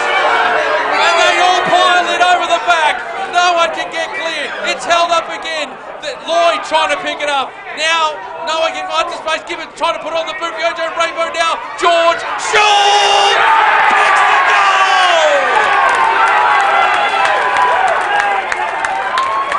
That's the sealer. Schultz just kept pushing and pushing and pushing. And he managed to put it through. His first of the afternoon. And the margin 20, 10, 14, 74. Port Melbourne 7, 12, 54. 23 and a half minutes gone in the final term on the Tyre Power scoreboard. Just nearly brought the house down that one, and very good play, young Schultz today. Really impressed by his game, and one of the up and coming players here at Willie, and a good goal. Fantastic he's been, Stoney. He deserves that goal. Now, can Port Melbourne get the answer? Tough stuff in the middle again. Meese got it going forward. They've really got the running. They get it to half forward, but can they get out the back? It's going to be toe poke towards the line. No, good stuff. Markon won the day. Well tackled by Wolfenden. Ball spilled free. Gibbons is going to be first there. Handball back. Williamstown to the 50 again. Jolly, half a chance. Has it fisted away by Mercedes. Takes it to the line, and that's where it'll finish. They'll toss it back in. Do not underestimate how important this win is for Williamstown. 24 and a half gone in the final term on the Tyre Power scoreboard. We're back out to 20 points. Williamstown in front, but Port Melbourne with the advantage of the breeze. Mercedes goes down the middle. They just can't get their hands on the footy for now, though. And Greiser has it. Good mark, that. Taking his time in the conditions, Stoney. Magnificent effort. It's taken by the win, this kick. Schultz might have been the target, but it's taken by Wolfenden. Now, can they make anything of this? He goes quickly, directly, on his left. Big fly at the back. No clean ball from Searle. It's going to be taken by Masters, who was the last man at the top of the 50. He finds Schultz, who's see it over. Tricky conditions. There's a little bit of bump and a little bit of shove and a little bit of conversation between those two, but the boundary umpire will come in and settle it. I reckon they're out of time. The ball tossed back in. Meese trying to get the tap down, almost into the back there. Walker on his opponent, but the umpire will throw it up into attack for Port Melbourne. Meese again getting the tap down, falls to the back. Wolfenden to run onto it. Just dropped the footy at the right time. Pearson attacking it forward inside 50. And coming in, Buckle to take the ball over the line. And we'll have it thrown in inside 50. It's about 40 around from the Port Melbourne goal. They trail by 20. 26 gone in the final term. Ball tossed back in. And it's a shallow throw in too with the weather conditions. And we're going to do it again. Yeah, it just fell too far short. But you can understand the boundary umpires being very tight. They've had a lot of work to do today in the trying conditions. Yeah, and even just getting a hold of the ball. Toss back in. Round by Meese. Buckle laying the tackle on Conway. Spills free. Well done, Jolly. Back to Bewley, whose kick falls short. Went through the hands of O'Sullivan, but Tynan was there. He throws up a high ball that's still travelling. Falls in the middle of a pack of players. Dangerously here. It's just pinballing around. Now a chance. shot going wide from Templeton. Margin 19. The Tyre Power scoreboard. 27 minutes gone, final term. This half of Peter Jackson VFL Live for identifiable asbestos and hazardous material testing. Percentage might make very interesting reading in a moment, Pete, as we get towards the end of the game. Williamstown trying to work their way off half back. Little handball's okay. They swing it back inboard. This is dangerous but effective as Fielder takes the mark, and now he sensibly can just slow things down. If they can find a few targets here, it won't do them any harm at all. Not to mention the supporters who collectively lost their minds when the Donnell mark wasn't paid, but were quickly rewarded with a goal to Schultz as this goes down the line. Is it out of the full? No, Gibbons takes it with centimetres to spare, and he just gets up and wanders back to his mark. Then he kicks a low ball down the line. Can they get another mark? It would have been a big ask. Pearson's there. Handball going to cough it up to Schultz. He goes backwards through the hands there. Now there's a free kick. Holding free kick, Williamstown's way. For Go to too long, Schultz. was it? Yep. After he got rid of the footy, Schultz has it. He's on the arc now. I reckon the man on the mark might be 44 metres away, so it takes some kicking from here. The breeze hasn't settled enough, Stoney, has it, for this to go through? No, it's going to take a good kick, and let me tell you. Right into the teeth of the But breeze. he's doing the right thing and soaking up some valuable seconds. 28 and a half gone. Final term. Gets it on its way. It's going to fall short. 2 on 1. And one of the two is Haratuku, who had it, lost it, and then it's fisted away, but the hammer comes too late to Pearson. He put it, but it's out of bounds on the forward.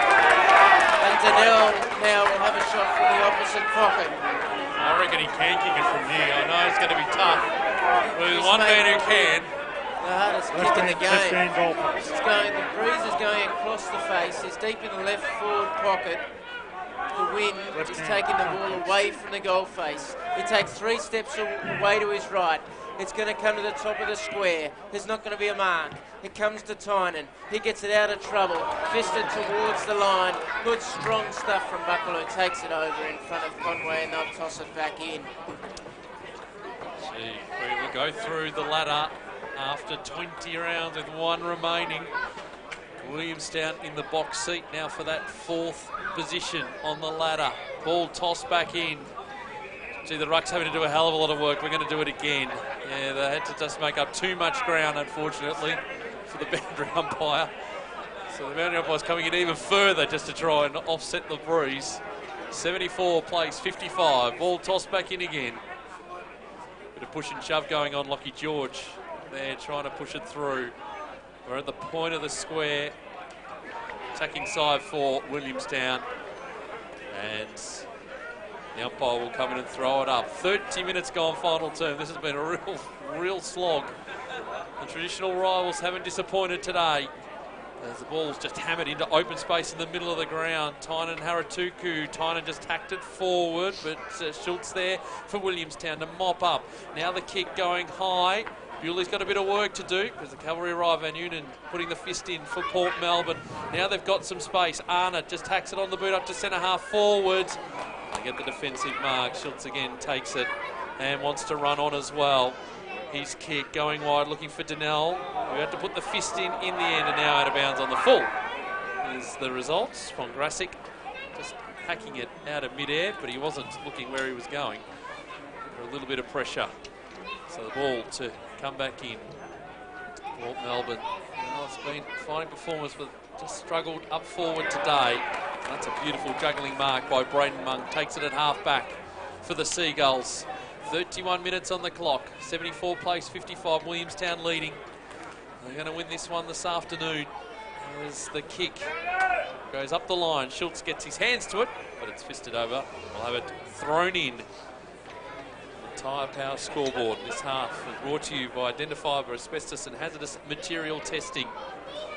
Next week, next Saturday, we are live from Victoria Park. 11 o'clock bounce, Collingwood and Sandringham. As Jolly works it back out. Lang has just held off it, now forced to lay the tackle. Rivet hasn't stopped trying today through his hands. Bewley near the boundary line.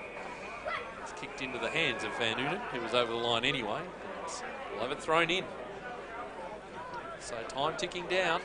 31, almost 32 minutes gone. Only got time for the one interview on the song, I reckon, Stoney, this afternoon.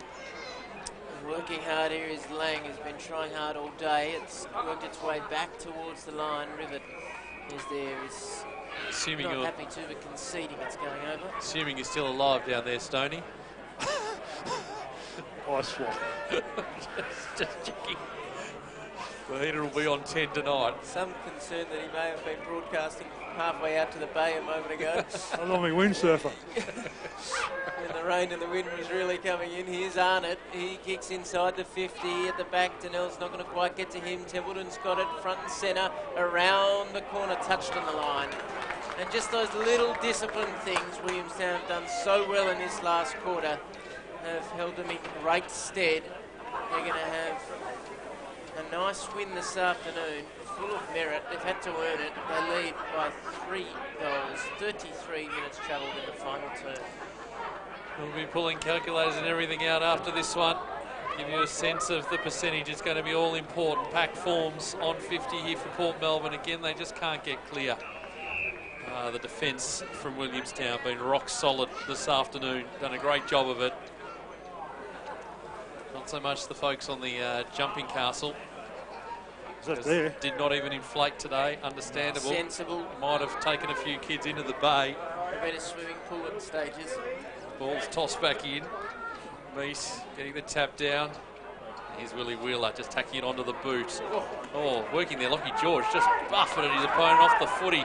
And handball across to Gibbons, who's just being held off it as the kick.